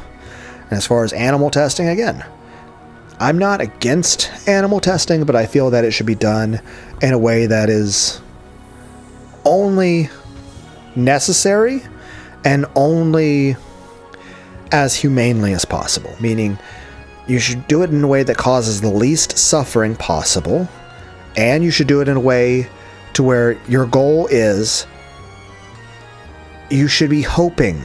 The goal is that the point of the experiment is you're just doing it to make sure there's no negative effects, but you should be going into it with the expectation of no negative effects. But by that I mean, like, say if you wanted to test some new shampoo that's going to be for humans, but you want to make sure it's safe for human skin. And we're going to test by washing some animals with it first. Well, at that point, you should check all the chemical equations and check it against non-living things first to make sure that you can test everything and be like, okay, we looked at these equations, and according to everything we understand and check, there should be nothing in this shampoo that should hurt this bunny in any way. So that you should be going into the experiment with the full expectation that this bunny's just going to have a happy, good day. So it's not like, oh, we're going to use this shampoo that's meant for humans. We're going to test on this bunny rabbit first. And we're going to wash this little bunny rabbit, and, it might melt the bunny rabbit and it'll scream in pain. No, that's not the intention. The intention should be, we've tested everything possible, and we believe with like 99 we believe as close as we can to 100% chance that this will cause the rabbit no harm, no pain, no suffering, and nothing bad will happen in any way, shape, or form. Like, you should go into the experiment thinking, okay, we've tested all this stuff, we understand these chemicals, we've tested them on non-organic, non-living things, and everything's been fine. And we've checked all this math, and we made sure, so we're going into this with the expectation that it will not hurt the bunny. It's not like, oh, we use these chemicals in here, but we have no idea what they do. Let's just throw them on a living thing and see if it screams in pain. No. No. Just absolutely no. It should be, okay, we've put all these chemicals together. We've tested on non-living things to see what has a chemical reaction or not, so we can eliminate anything that's dangerous, so that we have this final product that we think is completely harmless and will not possibly harm anyone or anything. But we're going to test it on this bunny rabbit first by, giving it a little bath wash with it, just to make sure, so we can do this before we go to human testing. And then once after we do the human testing, we'll release it for general consumption so it can go to millions and millions of people. We're going into testing with washing this bunny rabbit with the expectation that the bunny's going to be super happy and be like, yay, you're washing my fur, and like rub my shoulder muscles, and yay, my ears are all floppy. And the bunny should be happy and all clean, and that the bunny should be happy, that it should be a pleasant experience for the rabbit, that no harm or discomfort should happen to the rabbit at all. And that doing the testing on the animal is mainly a formality, just to be that if there's any possibility that there's something that could have been overseen that there's just no way of knowing about, then fine. But even then, the goal should be to avoid that if possible. But the reason why you still do the animal testing anyway, and then of course then the human testing, is because you don't want to make something that you think is perfectly fine on paper, and then you release it without proper testing, and then all of a sudden you have millions and millions of people who are using this stuff on themselves, on their elderly parents, on their children, on their own pets, and all of a sudden millions of people are dying. Yes, it'd be horrible if the one rabbit suffers, but one, you should be going into it with the expectation that that rabbit will be perfectly fine. But if something were to happen, it's better it happened to the one rabbit than to literally, I don't know, 30 million humans, 1 million rabbits, 5 million dogs, 7 million cats, and so on. I mean, the whole point should be to minimize harm and discomfort.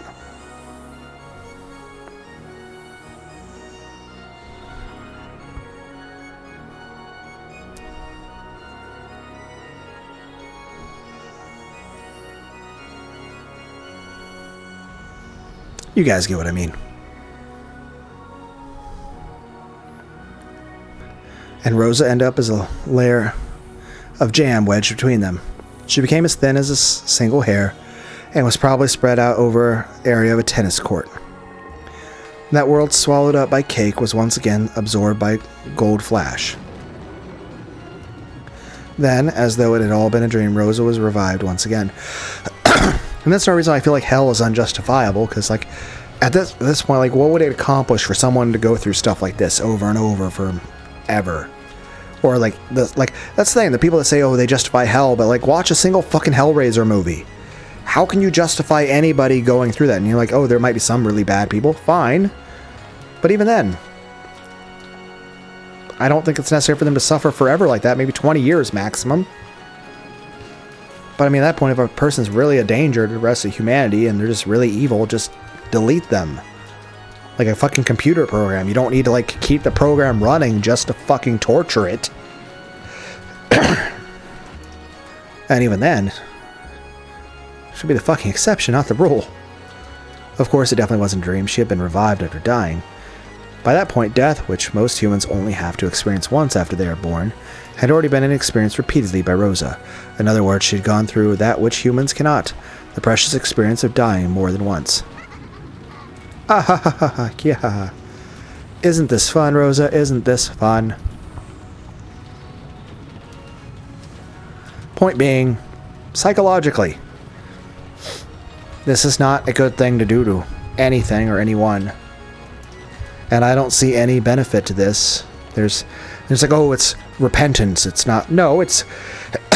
This isn't some sort of punitive damage, punishment, and the person will be better afterward. There is no... In general, a person is not better after this sort of thing. One, it either makes them much, much worse, or if in any situation, if the person is better in this circumstance, then there were better ways to reach the better situation. It's like saying, hey, I can open this bottle of Coca-Cola by taking a 9mm and shooting the cap off by holding the barrel of the gun to the, the part of the bottle with the cap. Yes, it technically works, but there's better ways to do it.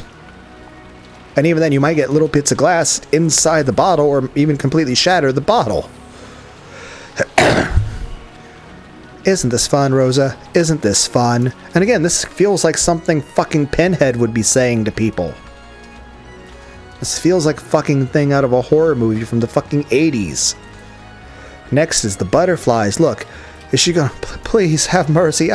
Is she gonna painfully grow wings out of her back as her flesh rends apart? Or is she gonna have more of fucking Jeff Goldblum? No way. Let's play more. Let's play more. Maria, are you gonna say anything?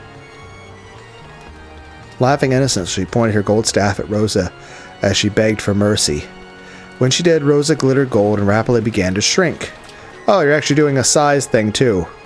What are you gonna do? Eat her after that? Like we're just use fucking vor? She shrank down the size of a real butterfly. Then gold wings sprouted from her back and she joined her fellow gold butterflies. However, while a human body could withstand the wind, it was a different matter for a butterfly's body. The gold butterfly Rosa was invited to dance by each gale of wind and she spun in circles around the rose garden. No, it makes me think like Tom Cruise inside a jet airplane. Fucking G's, there's so many G's. As her dance wore out, she was caught by a gentle bed. It was soft knit hammock in the... Oh no, it's better not be a fucking spider. Is she gonna be eaten by a fucking spider? That's fucking horrible. Knit hammock in the shadows beneath the roof of the arbor. The owner of that hammock lumbered into view, welcoming its rare guest, who had wandered in on the night of the storm. That owner, which should have been small enough to crush in the palm of your hand, now looked as big as the top of a canopy bed to Rosa. Yeah. Well, definitely a spider. Which, okay, got bit into, had venom pumped into her that then melted her organs, and then she's either wrapped up cocoon for a bit or has her body drink out like it's fucking imperfect cell out of DBZ. What a klutz, you got caught in a spider's web. Ha ha ha ha ha. This time it's a dance with a spider. Okay, let me be clear.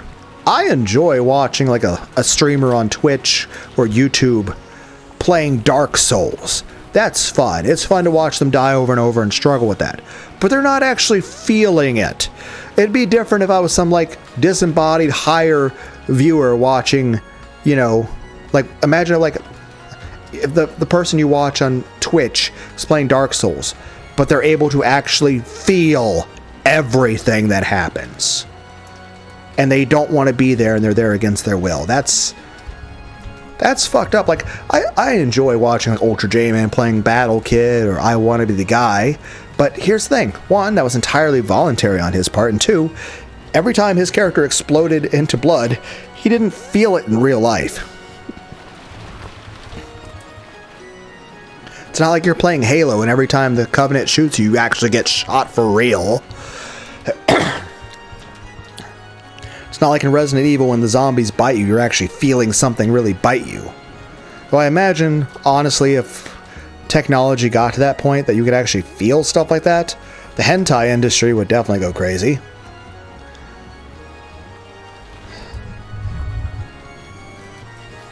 It's like, okay.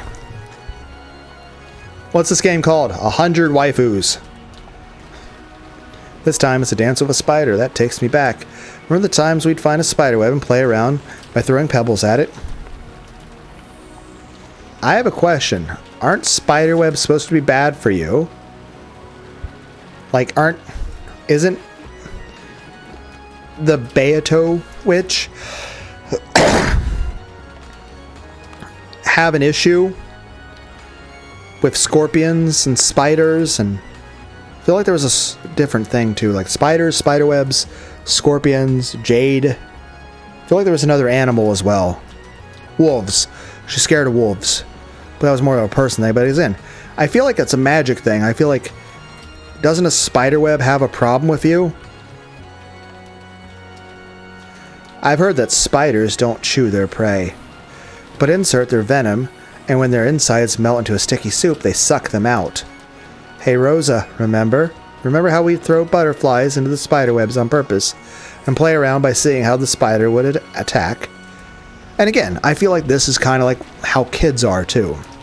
Like, I feel in general, children will probably behave this way toward, like, spiders and insects and not have any compassion or empathy for them. But I think that's normal for little kids. I think that's just... But to have this feeling as an adult, let alone toward another person or something like that, that's certainly an issue. Like I said, it really does make me wonder if there's like a brain issue occurring with her.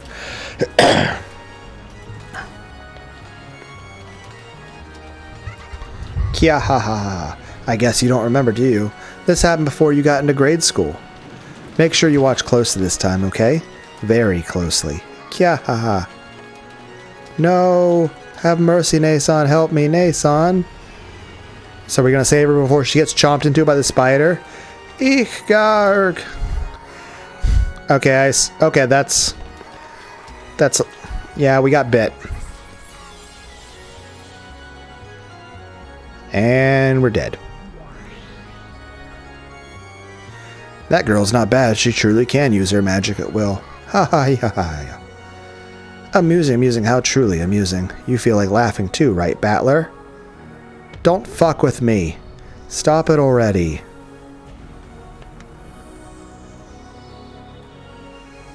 You know, Battler, I feel, has the appropriate response to this. Now, I'll say this.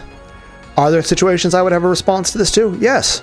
Again, watching like a Twitch streamer or a YouTuber playing a video game. Like playing the only up game and they fell and like, ah, shit, that sucks. Like, ah, that's funny. But again, they didn't actually suffer. And again, it's their choice to play the game. I mean, heck, I've played Super Meat Boy. I mean, it was frustrating. I definitely cussed at it quite a bit, but I enjoyed playing the game. But I'll tell you this, if I actually felt, you know, like running into the fucking chainsaws and shit, I wouldn't have even attempted the game, even for $1 million. It's like, nope, no thank you. Nope, nope, no, no. But yeah, Battler's having the appropriate response if it's, you know, in a situation like this. What's so fun? You're insane. You're insane. What's so fun about doing something like this? Doesn't she look like she's having a blast? What do you expect? Magic is fun. I'm pretty sure magic is meth. Okay? I'm pretty sure the magic is like having some horrible, actual straight up physiological response with the gray matter of your brain.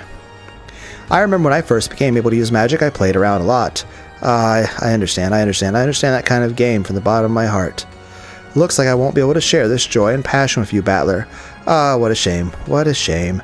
If you accept me, I'll teach you magic anytime you want, see? It's hard to describe the joy you receive at the instant you're freed from the shackles of humanity.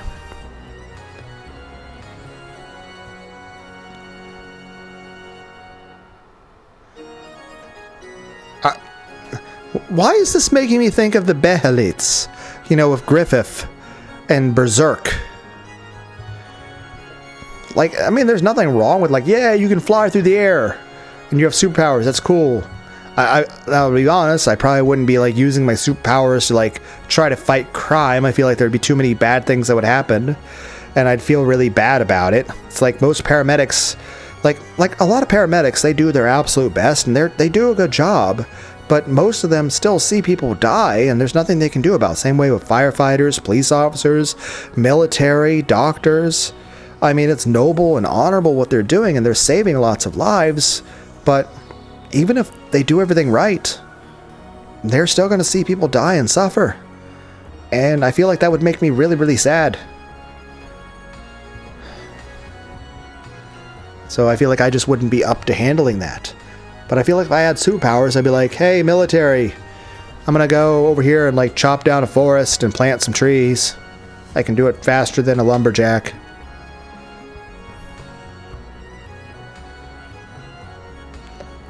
Basically, I'm going to do stuff in the area by myself. No possibility of anybody getting hurt. And not causing harm to anybody. The end. But yeah, so the shackles. But here's the thing. I'm okay with the idea of, air quotes, losing the shackles of humanity in terms of limitations. Like, yay, I can now jump really high. Yay. As opposed to humanity in terms of compassion and empathy. Heck, purple's known as a color of compassion. I mean, people say it's a color of royalty, but it's also a color of humanity, of compassion, of empathy. I feel like Beatrice probably should read like the Geneva Convention or something. I want to teach you about it, that joy, that passion. This would be like Hannibal Lecter trying to teach you how to kill people and become a cannibal. I'd definitely like to see the world of magic you'd give birth to just once. Isn't this starting to get fun? You've started wanting to use magic, haven't you? It's pretty fun to be a witch, isn't it? I mean, don't get me wrong, I like shooting people in a video game, but I wouldn't want to do it in real life. And on the one hand, would it be nice to shoot fireballs in real life? Yeah, it'd be kind of cool to just throw a fireball, but at that point, how do you put a safety on that? How do I not accidentally be like Spider-Man, like he's just like walking around, he accidentally just starts shooting webs out of his hands while he's just casually going for a jog. Like, how do you put a safety on that gun? Like, it's nice to have a position of power, but you shouldn't be abusing that power. It's pretty fun to be a witch, isn't it? Just for fun, I'll teach you everything. About the joy of flying together in the sky, about the joy of diving together through the sea. I'll show you the passion that starts the instant you surpass the bounds of humans and see how wide your world stretches. Wouldn't that be fun? You know, if I remember, I'll put a link in the description. But an idea about what she's saying here. Like, you ever see an IMAX theater? I remember once back when I was like a teenager, I went to an IMAX theater and I was able to see a thing about like taken by a camera of scuba divers under the ocean. Or heck, imagine if you were to like go to like a VR chat place or something like that and it actually be 3D but you had to like buy VR stuff to do that. But main point being is this. Imagine if you could see really cool environments. Like if you could see the environment of Spyro the Dragon as if it was completely real. That would be cool, wouldn't it?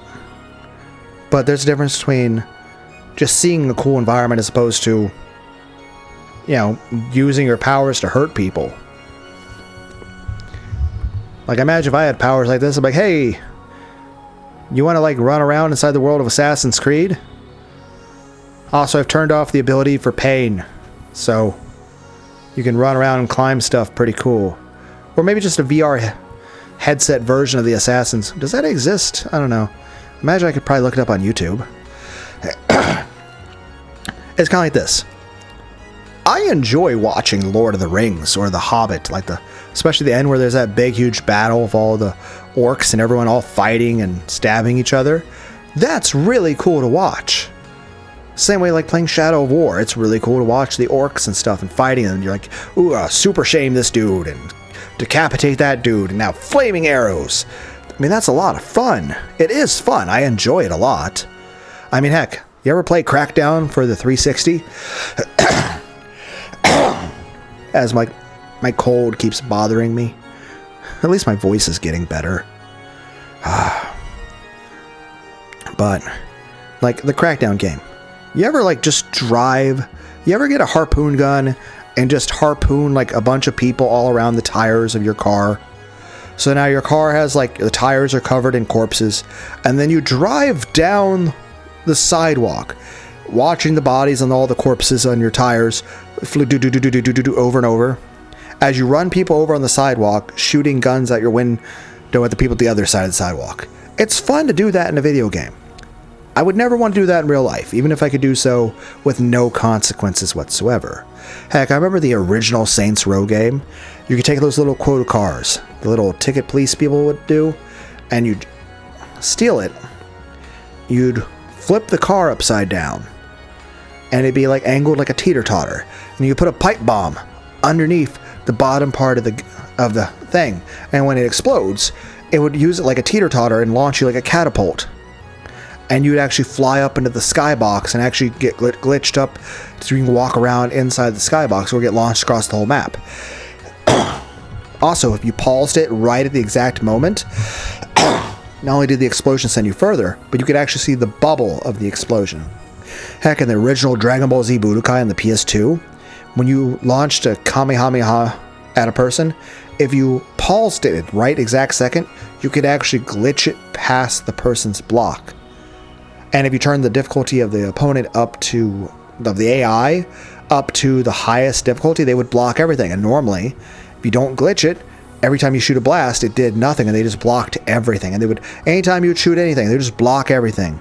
But now, because they're geared to auto-block everything, if you can glitch it past it, that's the same as making them just stand there and take it.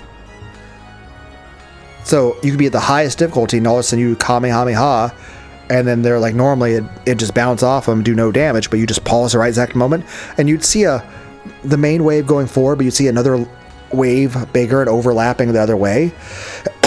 And by glitching it, you would actually glitch it past the block and make it stronger. And it looked cool. I mean, like, it's cool, the idea of, like, I mean, I'm not the only one who had to, like, sometimes when you were jogging, you say Kaioken to yourself and imagine, like, you'd run faster, and then you want to run even faster, like Kaioken times 2, or, like, be in water, or hold, like, a piece of cloth, and you're, like, pretending to fire off a Kamehameha. I mean, it'd be cool, but at the same time, I don't want to actually hurt anyone. It's kind of like the idea of martial arts. I like the idea of sparring with people, but I don't like the idea of actually fighting people. I like the idea of sparring with people where we're both testing each other's skills, but I don't want either of us to get hurt.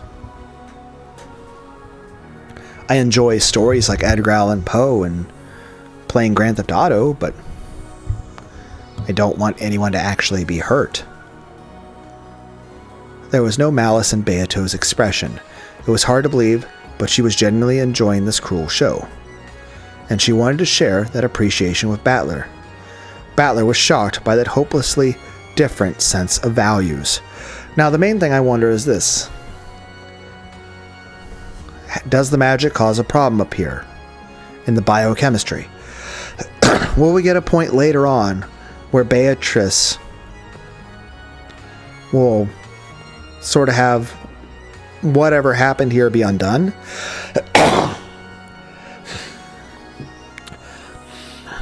And you see a version of Beatrice or Beato who was genuinely remorseful for what she's done. Same way, like Ava, when she wakes up, you know, the tall version of her, that's with Hideyoshi, if she remembers all this, especially when she sees the body of everyone else, will she feel remorseful for what happened? Will she remember all the different things that happened to Rosa here and how Rosa suffered and was crying for pain and saving each time? And how she herself was not only responsible for it, but delighting in her sister's suffering? Will we see the adult Ava be like, oh my god, I feel so bad about this. It's so, it's awful and I don't want to be a witch anymore, and she'll like renounce the power. And again, power in itself isn't bad. But I would say the best way to test a person's character is to give them power. Because that's the easiest way to test what kind of person someone is. Give them power. Give them the power to do anything and see what they do with it. I mean, it's one thing. Imagine if someone suddenly has power and they start becoming a fucking serial killer. As opposed to if someone becomes power and they're just like, I'm gonna do fireworks for July celebrations. It's like, oh, you have magic. What are you gonna do? I'm gonna make Christmas trees. It's like, then again, like you said, different sense of values here.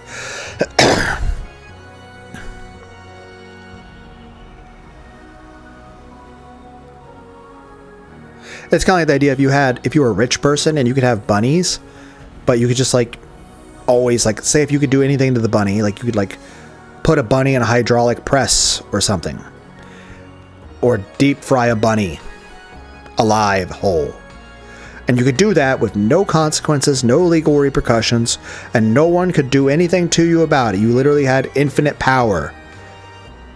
That doesn't mean it's not wrong. And even if you're like, oh, well, I can just, even if you can't resurrect the bunny, even if you're like, well, I'm rich, I can just buy another bunny, that's still really fucked up and wrong. That's horrible. And even then, it's like,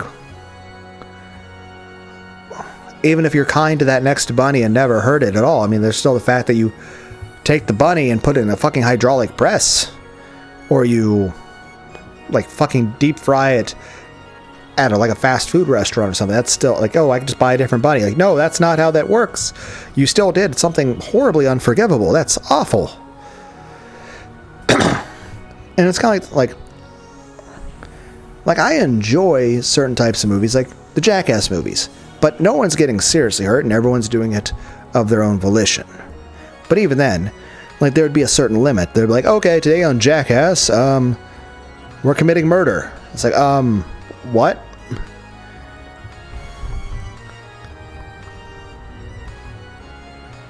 And like I said, here, like, Beato is talking to Battler without malice about something malicious. You're like, how can that be? Simple. Beato literally isn't doing this to cause Battler any suffering. She doesn't seem to understand, even though she sees Battler crying, she doesn't understand why he's sad, and she's like, hey, I should be able to do these things with Battler and he should be happy. So I think it's a lacking of emotional intelligence on Beato's part, or some psychological issue. But the point is, like I say with the bunnies, and like, is that, you know, if you were to take a rabbit and put him in a hydraulic press, that'd be extremely cruel and awful and horrible. And I would hope that if anyone ever did such a thing, they would go to jail. But at the same time, even if that person's like, well, I'm rich and I can just get another bunny, I'm like, that doesn't make it right. That doesn't mean it's okay.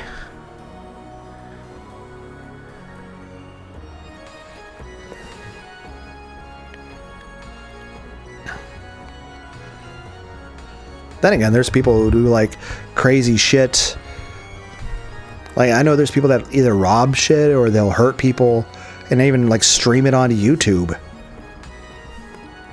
At least the worst thing I do is I read fucking visual novels and I play video games horribly, or I talk to myself. But I mean, aside from just being really annoying and boring to everyone, that's not hurting anyone. But yeah, it's just, I think you guys get the point I'm trying to get across. Like, I enjoy watching a person playing a video game. Like, trying to think of a game where a person would die over, like, Sonic the Hedgehog. Like, occasionally the character will die and lose, but no one's actually suffering.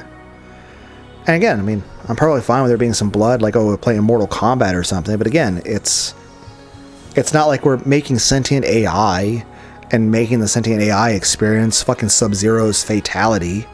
Again, their fucking spine ripped out of their body. Like, I enjoy video games, but I don't want to experience that. And again, it might be cool to play like a game like Dark Souls in like a VR type setting, but again, I wouldn't want to feel, you know, fighting like, oh, here's a 20-foot demon lord. Like, I'd rather not feel it stabbing me with the giant spear of death.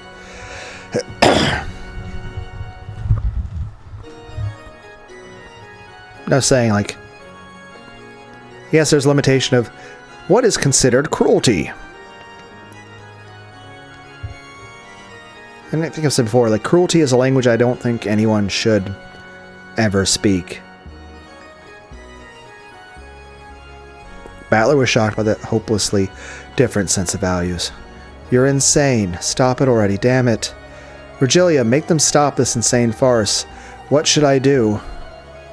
We exist outside the board. I appreciate that you are upset with me.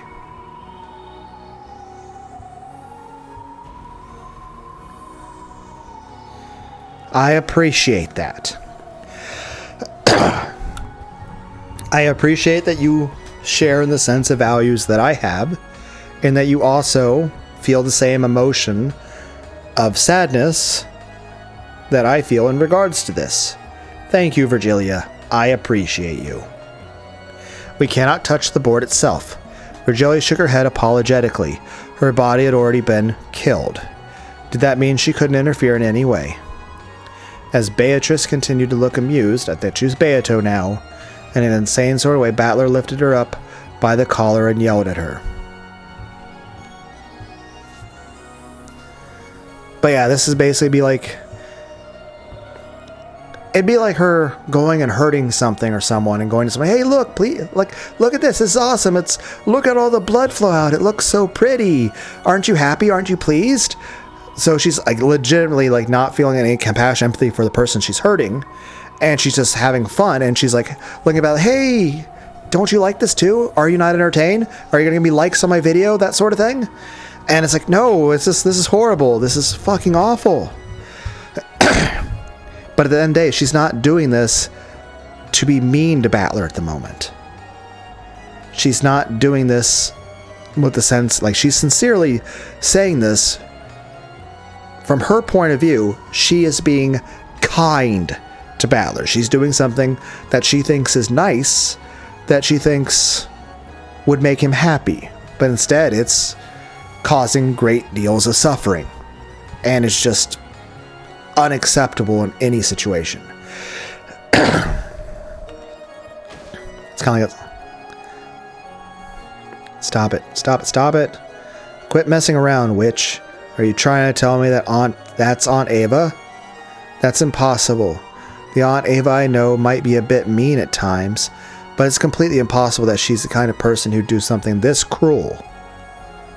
This is all part of your deception. It'd be like, imagine if you took a dog and you put it in a box and you punched it in the face, and then it just looks back at you and it says why, and then you feel confused as to, like, you don't understand its expression, like why it would be why it would be confused.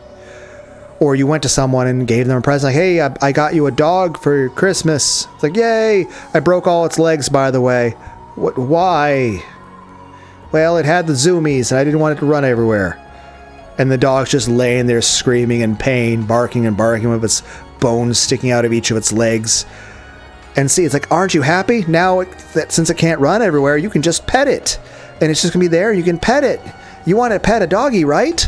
Well, now you can pet it however much and anytime you want, because it can't run anywhere because I broke all its legs. And obviously, that's kind of psychotic. But you guys get with him. Everyone's like, your analogy of this story is awful and concerning. I'm like, yeah, but that's the point of the story. Like, so I'm trying to get the point I'm trying to get across. It's really fucked up. This is all part of your deception. Don't toy with Aunt Rosa. Don't toy with Aunt Ava. Stop this farce right now. I told you, I'm not the one playing with Rosa anymore. Like I said, that's the new Beatrice. Is it really so terrible that you have to squeal like that? You're also pretty fond of stuff like this, aren't you? You actually have just a bit of interest in magic and... Ouch. Oh, I said it like there's a question mark. Ouch!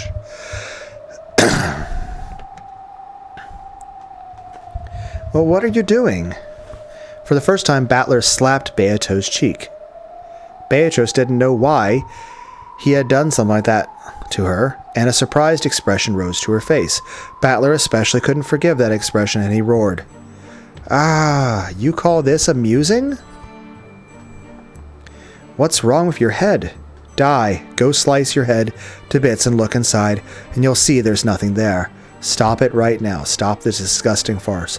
I won't forgive you. How could you do something so cruel?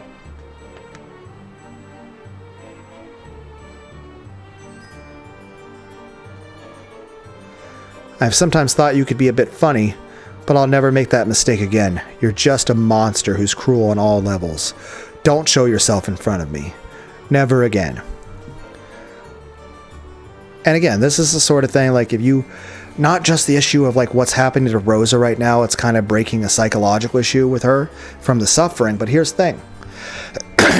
If you say something that's overly cruel to somebody, or behave in a way that's overly cruel to somebody, or especially if it's somebody that trusted you, and you betray them, and you behave in such a horrible way, it's not an issue of they're angry at you, it's the fact that you have crossed a line that you've just destroyed any respect or even empathy they have for you as a person, and they just want nothing to do with you.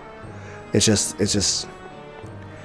there's a limit to how much you can betray or hurt somebody before they just completely fucking hate you and are just disgusted by you in every way. I won't accept you. I won't talk with you. I don't even want to look at your face. Did you hear me? Don't show yourself in front of me. Disappear.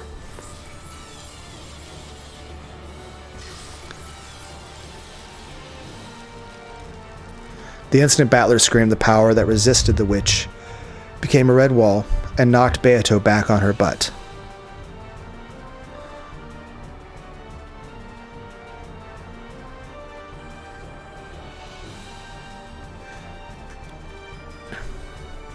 And that's the thing. One, Rose is mentally breaking down from the psychological damage that's being caused to her.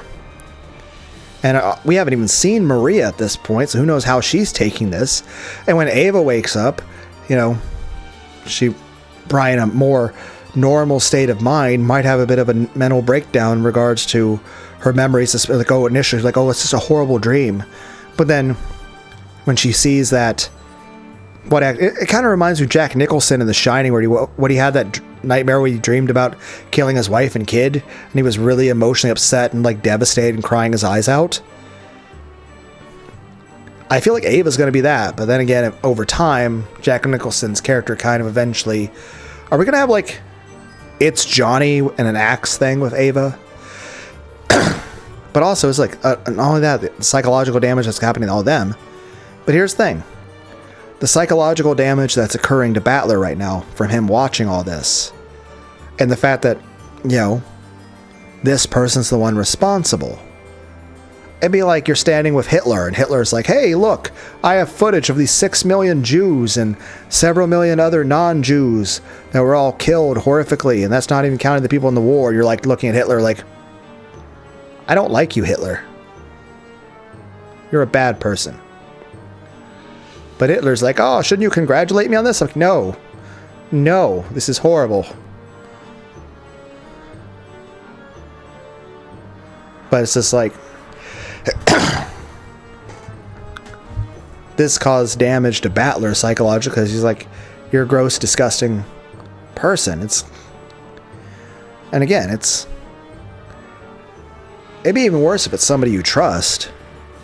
But at the end of the day, is this... when someone behaves in a way that's just this depraved and disgusting, I think this is the normal response. Though why is she blushing slightly? Ow, ow, ow. What are you talking about? Isn't it an interesting show? She spoke defensively, but the target of those words, Battler, was no longer there. And I'll say this again, it's the same thing. I enjoy video games like GTA, and I would certainly enjoy watching with other people, and I'd probably laugh and enjoy the show the way Beatrice is responding to this stuff, but it's not just a show, it's real people. And if it was like if I wind up seeing like GTA stuff and it's like just a video game and stuff, I'd probably react with like the way Beato is.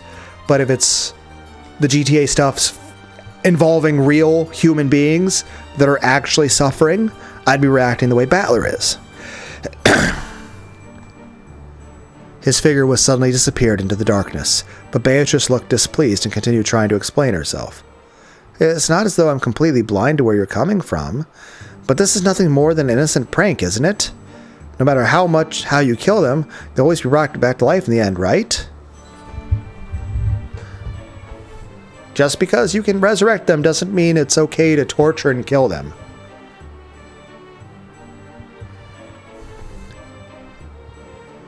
It'd be like going up to people and like robbing a bank and stabbing people. Like, oh, it's just a prank. No, that's not a prank. Then again, I'm sure there's people, heck, there's probably people that have like streamers who've gone to different countries pulling shit. It's like, oh, it's just a prank. But I think several of them have gone to prison for it. Because I feel like Beatrice at this point is less malevolence, more so she's just out of touch of reality, and it's just...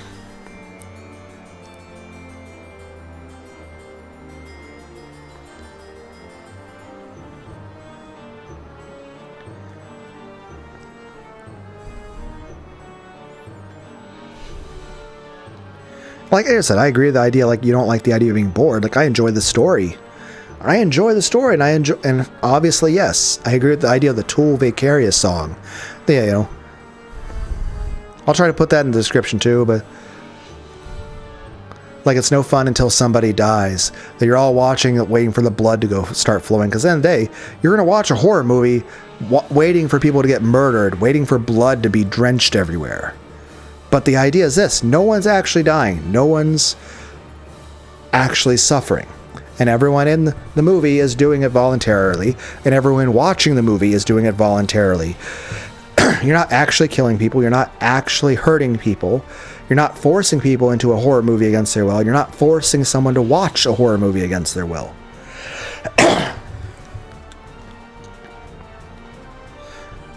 I thought humans were creatures who say that all's well that ends well. Hey, teacher? There was no reason for me to get so angry, right?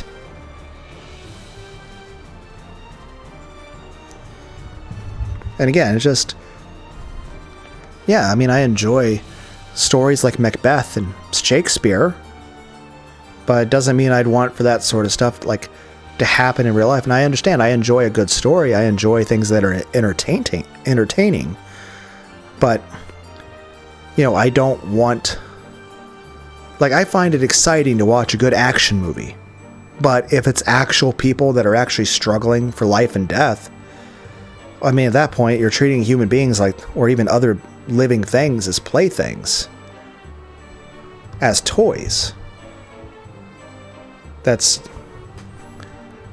just really horrible. She was hoping for approval, but Virgilia simply faced her with an indifferent expression. To Beato at that moment, even an exasperated look would probably have been better. I have nothing in particular to say. If you think this is fun, you can keep watching as long as you want. Call me when it's over. I will vanish until then. Following Battler's lead, Virgilia vanished into the darkness. Beato, who was now completely isolated and didn't have a clue what was going on, felt that they were making her out to be the bad guy. What's wrong? Isn't it an amusing show? It might be a little vulgar, but it's quite interesting, isn't it? And again, I mean, I enjoyed like watching the Jackass movie, and again, that's real people. Like, heck, there's a part where I think in Jackass 2, like, I think it's Steve-O or Johnny Knox and Bam Margera and somebody else stand there and they get shot by riot bullets, and it does hurt them. And they do fall down, and they're like, oh shit, and Bam's like not able to breathe because he took a lot of shots to the abdomen. But they made the choice to be there. Nothing was done against their will, and, you know, they didn't die. But again, I can understand the concept of vicarious. Again, you know, don't look at me like I'm a monster. I'll try to include the vicarious thing and also the IMAX thing, because again, the idea of like going to like underwater ocean and seeing stuff like that, it's cool, like 3D. But I wouldn't want to go under really, like, what if a shark bites me, or, you know, the water's too cold, or I can't breathe and I drown.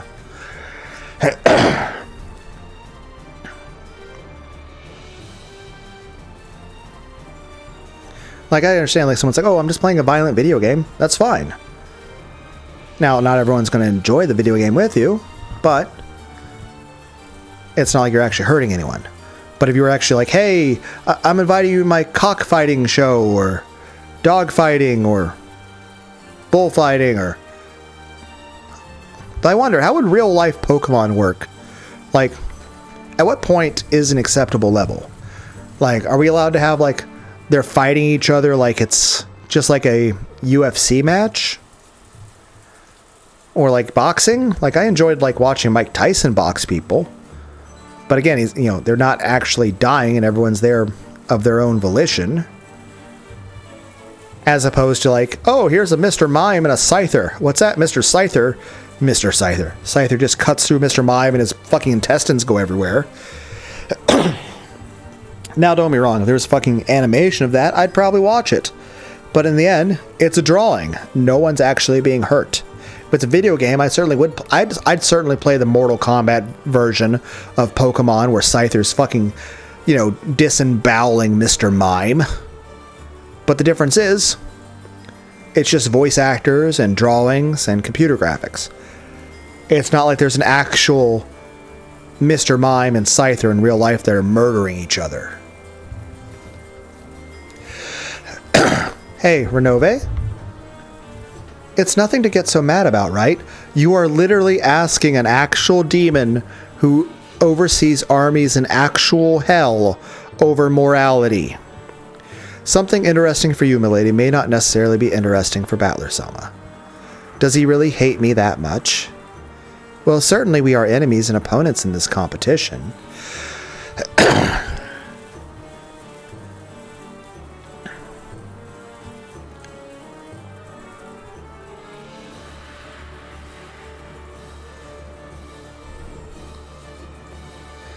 I feel like she's lost touch of reality.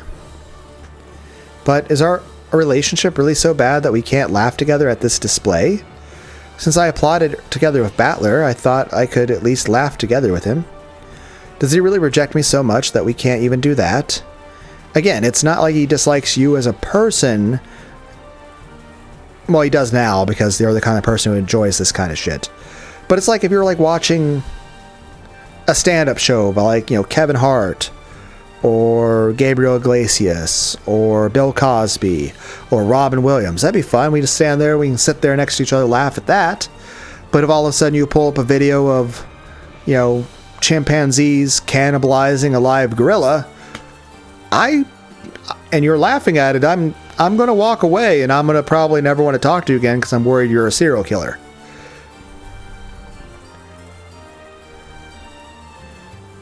Does it make you a serial killer if you can revive people and you just kill the same person over and over? Because technically a serial killer is killing multiple people, but it's kind of like this. I think a reference from Yu Yu Hakusho. If you clone yourself and then you kill your clones specifically to save your life, not to torture them or be mean to them, but you're killing them as a means to save your own life. Like literally you clone yourself. Like say you know your liver's failing. So you clone yourself, and then you kill your clone to take his liver and put his liver in your body. Is that murder? When you're killing yourself to save yourself.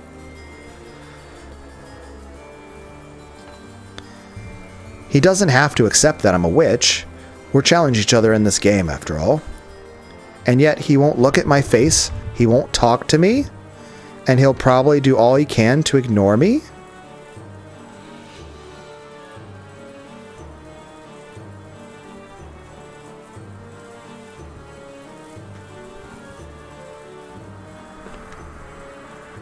The other thing is this. Was there a time that Beatrice herself went through all these things, like the way Rose is suffering right now? It could also very well be that Beatrice herself suffered in such a way, and it caused her to become numb and distanced from all this stuff. And even then, 1,000 years, if she's actually been alive for 1,000 years, even if nothing bad happened, I imagine there would be psychological concerns about living for such a long time, especially if most of it's spent in isolation. Am I really hated that much? The moves you made up to this point have been more than enough to earn his hatred. Even a demon such as myself can understand a bit of Battler-sama's feelings. Perhaps you cannot understand because you are especially thick-headed, milady. Just shut up, shut up, shut up, shut up. Why don't you disappear too? Yes, certainly. Then if you would excuse me. Even Renove hid himself into the darkness. Beatrice was left alone. The only one in the rainy rose garden. No one ever plays with a lonely bitch. And the fact that no one ever does is what makes them a lonely bitch. What's going on? Why won't anyone play with me? Am I really that weird? That cruel? I mean, here's the thing. If you go to a sandbox and you start just kicking sand in all the other kids' eyes and start stealing their toys and like, no, I play with this and that's my toy and that's my toy. and you're like really mean to other people. I'm pretty sure no one's gonna like you. Someone answer me. Lambda Delta? Bernconstell? Ah, yeah, isn't this fun, Rosa? Isn't this fun?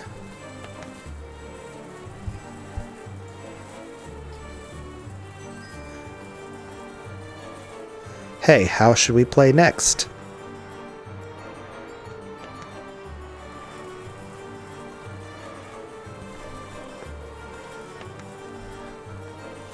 Of course, we should play with Maria too, right? Let's all have a friendly walk together, okay? Let's swim in a pot of boiling chocolate. Let's have a picnic in a cake-rising oven. Why does this feel like a Homelander now? Get in the oven. Haha, giggle giggle. Hey, new Beatrice? This is like the devil showing up and saying, hey, can you tone down being so evil? It'd be like the devil showing up like, hey, could you tone that down? Jesus Christ. Behind the witch that was continuing her mad banquet, Beato showed herself. That expression was very rare for her. It was somehow restrained, unreliable, miserable. Though, it does allow her a bit of self-introspection about trying to understand herself a little bit more. I wonder if the new Beatrice will try to attack old Beatrice. After all, old Beatrice attacked older Beatrice. Oh, it's the predecessor Beatrice-sama. Were you watching? The power of magic is truly wonderful. Until now, I never thought it'd be so fun to be reborn as a witch.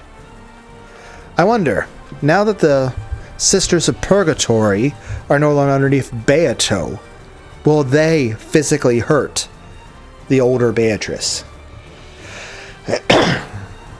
After all, they were perfectly okay with the idea of attacking the other Beatrice. So will they attack, even though they were made by her? Would they attack her, now that, after all, she was an abusive master?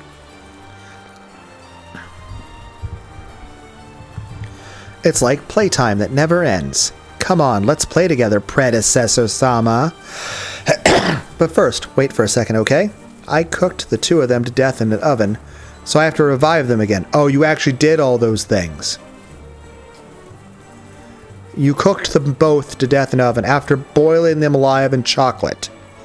They're like bread rising from yeast, like cookies expanding in an oven. Giggle. But listen to what I'm saying. Listen to what I'm saying. It'd be kind of like this. Say you're, like for example, there's animes that get really fucking dark. Like, what is it, Lost in Abyss? Like that one, like there's some really awful moments where the people are suffering horribly. Heck, technically this is a story about people suffering horribly too, even though we're not seeing it. We're just reading about it. But the point is, they're not real, and no one's actually feeling any pain. No one's actually dying. They're not real. They're drawings. Now, if it was like real life, and you're like there's someone like, hi, this is Hannibal Lecter here, and I just boiled people in chocolate while they're still alive. We're going to deep fry this bunny, put a bunny in a hydraulic press. What's this? We put an entire school bus full of school kids in a giant hydraulic press. I'm not even sure if hydraulic presses that big exist. Like a fucking... That's another thing. What if you made sentient AI, but you made the sentient AI hydraulic press? I don't think that'd be very nice. But like, be it Izakai's story, you're reincarnated as a hydraulic press. I mean, there's technically a reincarnated as a vending machine and a sword or stories.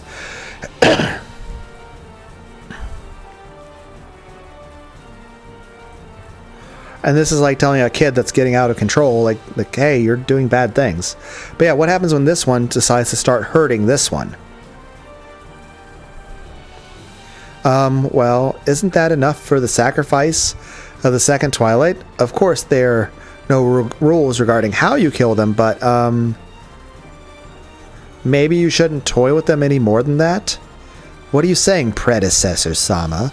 I heard from Inove-sama a short while ago. Wasn't your magic much more wonderful, cruel, and crazy? That Halloween party where candies poured out of 6 people's stomachs was truly wonderful. And wasn't Ava one of those people? So maybe I'll act out Alice's tea party. I'll invite everyone to a tea party in celebration of a completely pointless day and entertain them one by one with my magic. I wonder if I can do it as wonderfully as you. I wonder if I can be cruel in my own pop-cute style. Is that a reference to the anime genre moe? Everyone's like, that's not a genre, but you know what I mean. Now that I think about it, all fairy tales are cruel, aren't they? Now that I'm a witch inside one of those fairy tales, I finally understand. Okay, maybe you should take a little less inspiration from Vegeta and, Griffith. You're not a member of the fucking God Hand.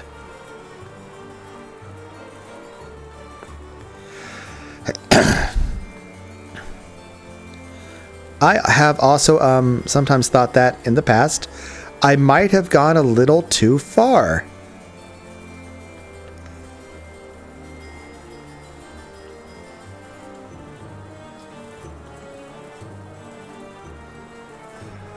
Hey, look at that. It's the very starting bit of remorse.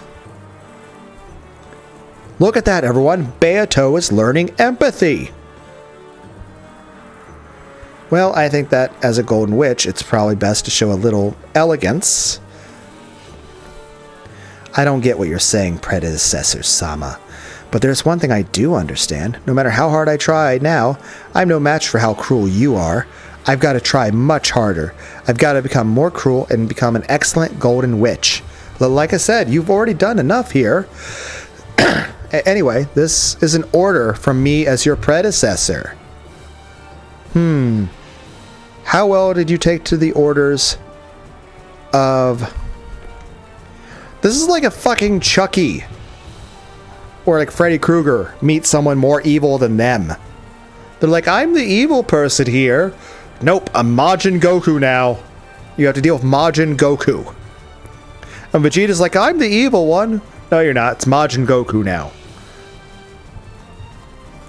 That's enough for the second Twilight. I'll show you how it's done. Stand back and watch.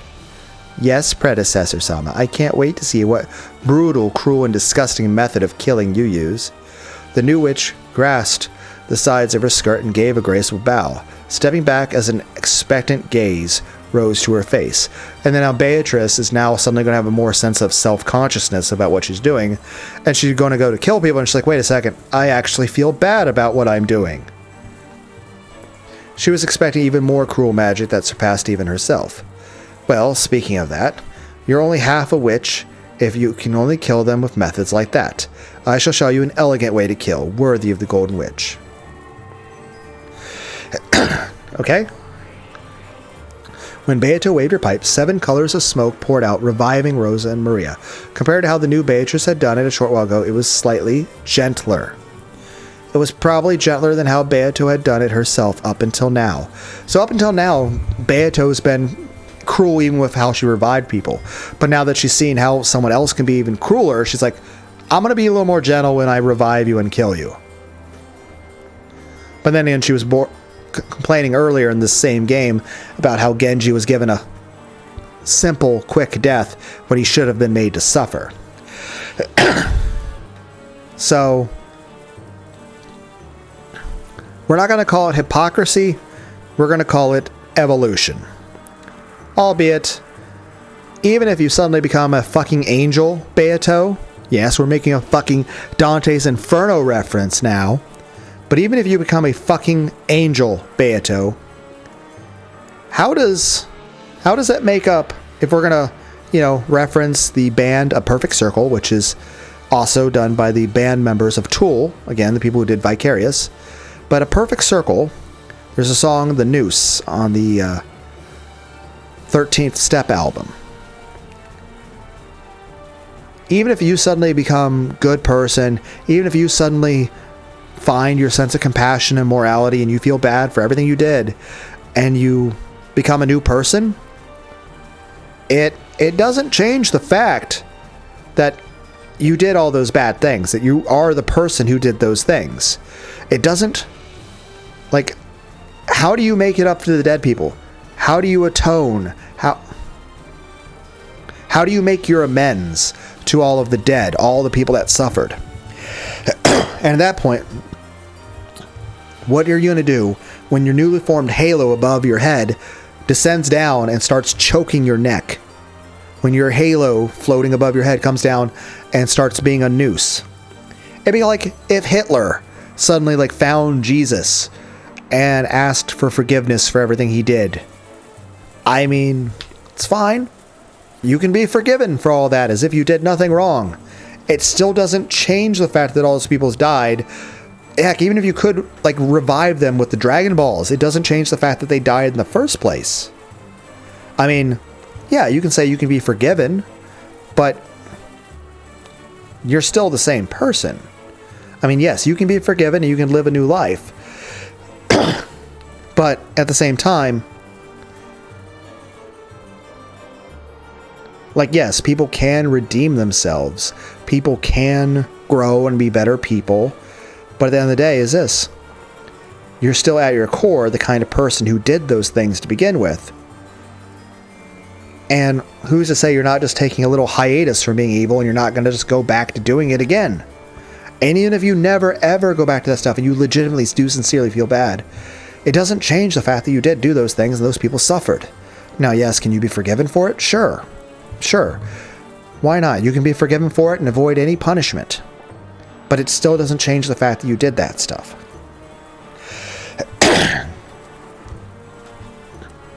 But at that point, you'd have to be the one to live with that.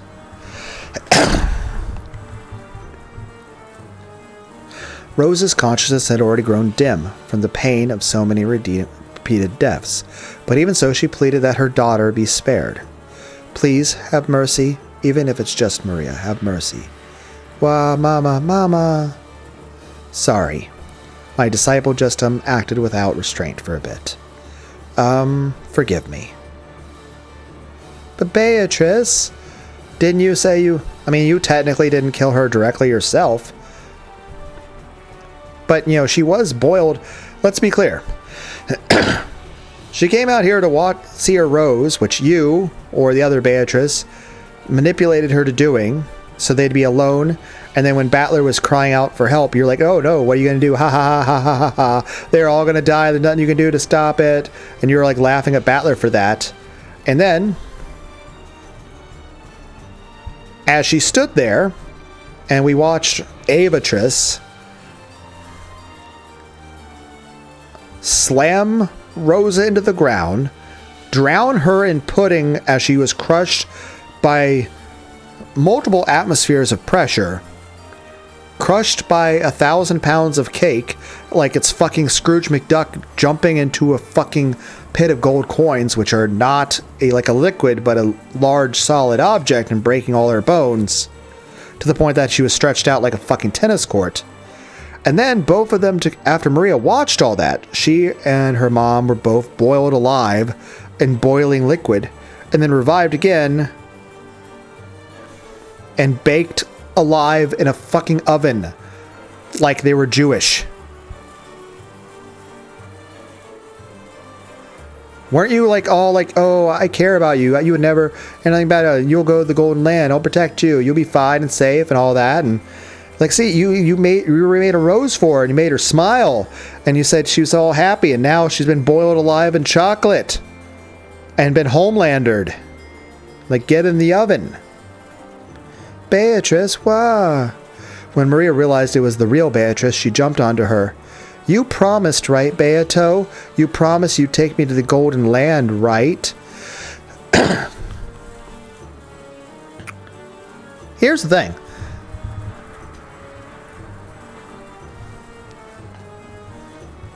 There, I'll be friendly with Mama and everyone will laugh together. You promised you'd take me there, right? About that. You broke your promise. Hey, Beato, you broke your promise. I can no longer keep that promise because someone appeared who could solve the riddle. I am no longer the Golden Witch Beatrice. So sorry.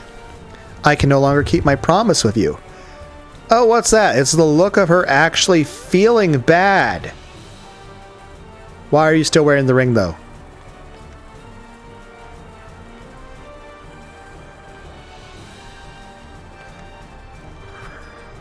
It's guilt and shame. Remorse. It's a new look for you, Beato. Why? Why? You promised. I'm sorry. I'm truly sorry. So at least an apology for not being able to keep my promise. I'll give you a quiet sleep that will never be disturbed again.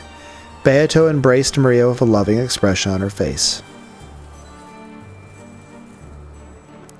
Then, softly, a red bruise appeared on Maria's neck. This also reminds me of Genji with Canon and Shannon. This also is kind of the idea of, like, if someone's euthanizing a pet or a relative that's like they've been crushed by, like, say if you've been crushed by a tower and half your body's gone and you're bleeding out. Well, do you let them just suffer in a horrible experience? And again, I think euthanasia should be something that's should be always a last resort. But at the same time, it should always come from an issue of compassion. Whereas I feel many government programs want to approve euthanasia, either as a way of, like, eugenics or curbing the population, or just doing it because it's more expedient, because it's cheaper, because, you know, it's too expensive to take care of the old person in the hospital, so we'll just kill them off so they're not using resources. So I feel like the government has less than noble reasons. It was a very gentle bruise.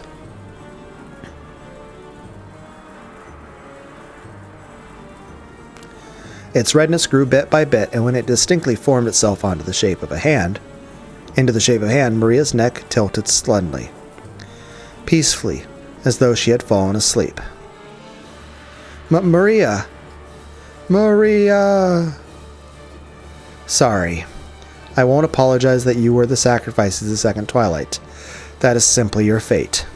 However, I must apologize for the vulgar way in which you were offered as sacrifices.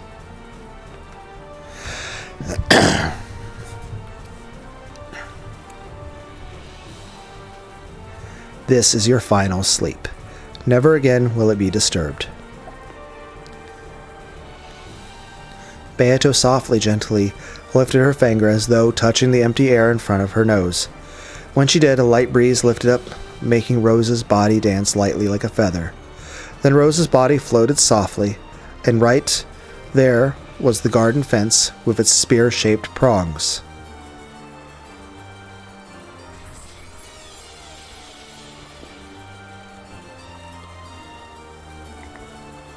The spear of the fence pierced Rose's medulla oblongata.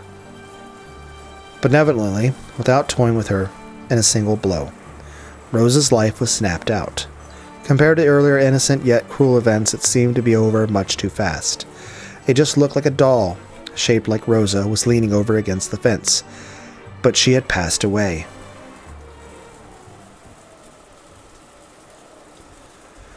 So are we going to get criticized by new Beatrice saying that was stupid and boring?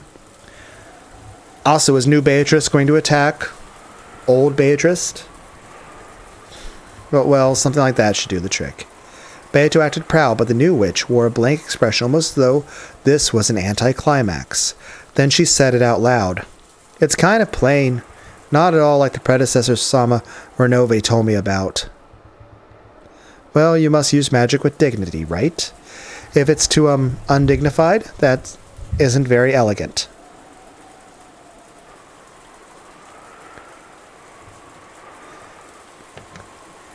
It's a whole different experience watching it from the outside, huh? Even though you're lucky enough to have the magic to do wonderful things endlessly, how boring. Hey, don't complain. The path of the Golden Witch cannot be completed in a day. You are still incomplete until you finish the 10th twilight. For now, stay quiet and follow my instructions. Got it? But what happened to your answer? Your answer? Sure. Very well, that will do. Well, there is still much to do for the resurrection ceremony. You still have to kill 5 people. You should do it without toying with them too much, with beauty and dignity, and with at least a little restraint, okay? When Renove told you about how I did it, that was a bad example. You mustn't use that as a model. Engrave that into your heart. Yes, predecessor Sama. A good answer. I mean, you did kill your teacher too. What are we, the fucking Sith? Oh, there can only be 2. Now, to kill your master. Renove, the 7 stakes of purgatory arise. Yes, milady. I, Renove, am here. Lucifer of Pride, right here. Up until this point, I've been a little flashy, but, well, the dignity of the Golden Witch is also important, and about that. As Renove laughed at Beato's uncharacteristically flustered speech, he summed it up for her. It's like that look in her eyes. She's like, what the fuck am I?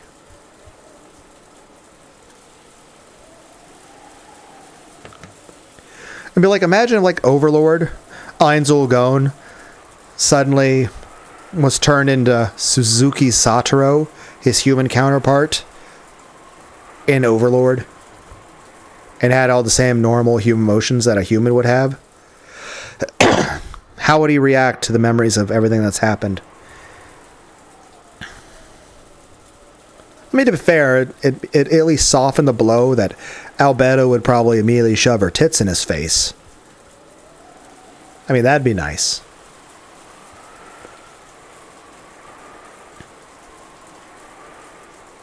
Certainly. From now on, we will be careful to act in a graceful manner, suitable for the name of the Golden Witch. Even the 7 Sisters of Purgatory will reform their bad behavior up until now. And we shall espouse to perform our task in the quickest possible manner. Would that be acceptable, my lady? Indeed. That's it, more or less. Everyone take it to heart. Okay? Yes, certainly. That is all I wish to say. You may leave now. Certainly, if you would excuse me. Excuse us?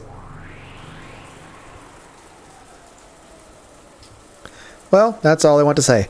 It's almost as if all the genuinely more evil people at this point are like, It's like she's starting to not be evil anymore. It's like Piccolo in the later parts of Dragon Ball Z. Like, it's like Piccolo when he was seeing like everyone getting killed by Cell, and he's like legitimately disturbed and disgusted by how cruel and vicious Cell was being. Or even Vegeta's response to the way Boo was being to people. Well, that's all I want to say. So take care as you move forward, understand? Act with dignity and restraint, okay? Give it your all. I will be watching over you. Acting awkwardly until the very end, Beato left that message and immediately became a cloud of gold butterflies, hiding her form in empty air. Maybe it'd be more accurate to say she vanished in a hurry because she couldn't keep up the conversation. After that, all that remained was Maria's corpse, lying down and pounded by the rain. Rose's corpse, propped up by the fence and staring up at the sky, and the figure of the witch. Show some restraint, you say? Her expression looked just a little bored. There was a popping sound. That was probably her clicking her tongue. What a boring person. Leaving that last sentence behind, she once again vanished into the empty air.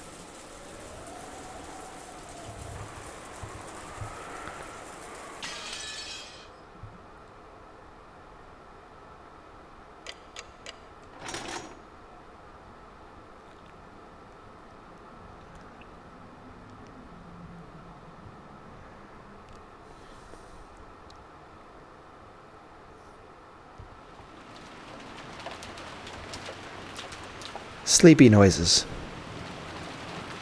Whew. Looks like she's finally calmed down. Hideyoshi wiped his own forehead. For a time, Ava seemed to be having a very painful nightmare, but it appeared she'd finally fallen asleep. I feel like it's probably like the Ava that's more the Ava that we're aware of was probably watching it all disembodied. So everything that's happening, older Ava was probably watching it like as if it was on TV, knowing that that's another version of herself, and just probably screaming at the TV. Like, we're imagining like it's Persona, and Ava's like in a separate room watching on TV what's happening, and Ava's probably just yelling at the television, telling herself, no, stop, don't. It'd be kind of like, imagine if there was a version of Anakin who's just like watching himself on the future,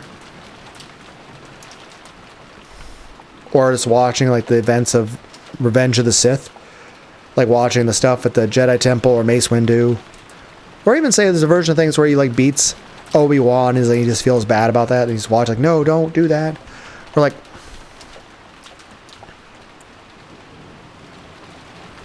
as promised, he still gripped Ava's hand. He thought it might be time to let go pretty soon, but he faithfully continued to hold on. Every once in a while his hand would get tired and he would switch between his right and his left hand. But even so, as he promised, he didn't let go of her hand. At that time, there was a heavy knock. Ava had finally been able to fall asleep, so Hideyoshi grimaced for just an instant. Aneke, Hideyoshi-san. Sorry. Is Rosa there? It was Rudolph's voice. What could it be? Hideyoshi headed for the door, hiding his footsteps, so he wouldn't wake Ava. It was definitely Rudolph's voice, but just in case, he opened the door without removing the chain. What is it? Something happened to Rosa-chan? Rosa-san? We can't find Rosa or Maria. I thought they might be with you. I heard her scolding Maria-chan in the corridor. They got quiet after that, so I thought they'd gone back to the lobby, but did they? That idiot. Rudolph clicked his tongue. Other people could be seen in the corridor.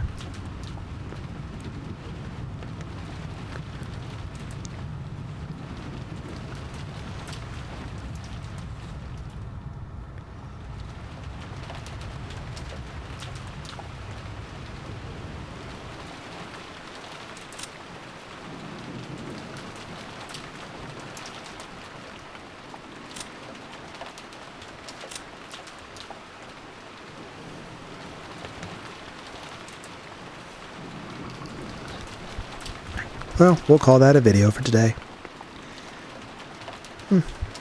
I made a long one by accident, my bad. Been trying to keep the shorter videos. Anyway, thanks for joining me today, guys. Bye.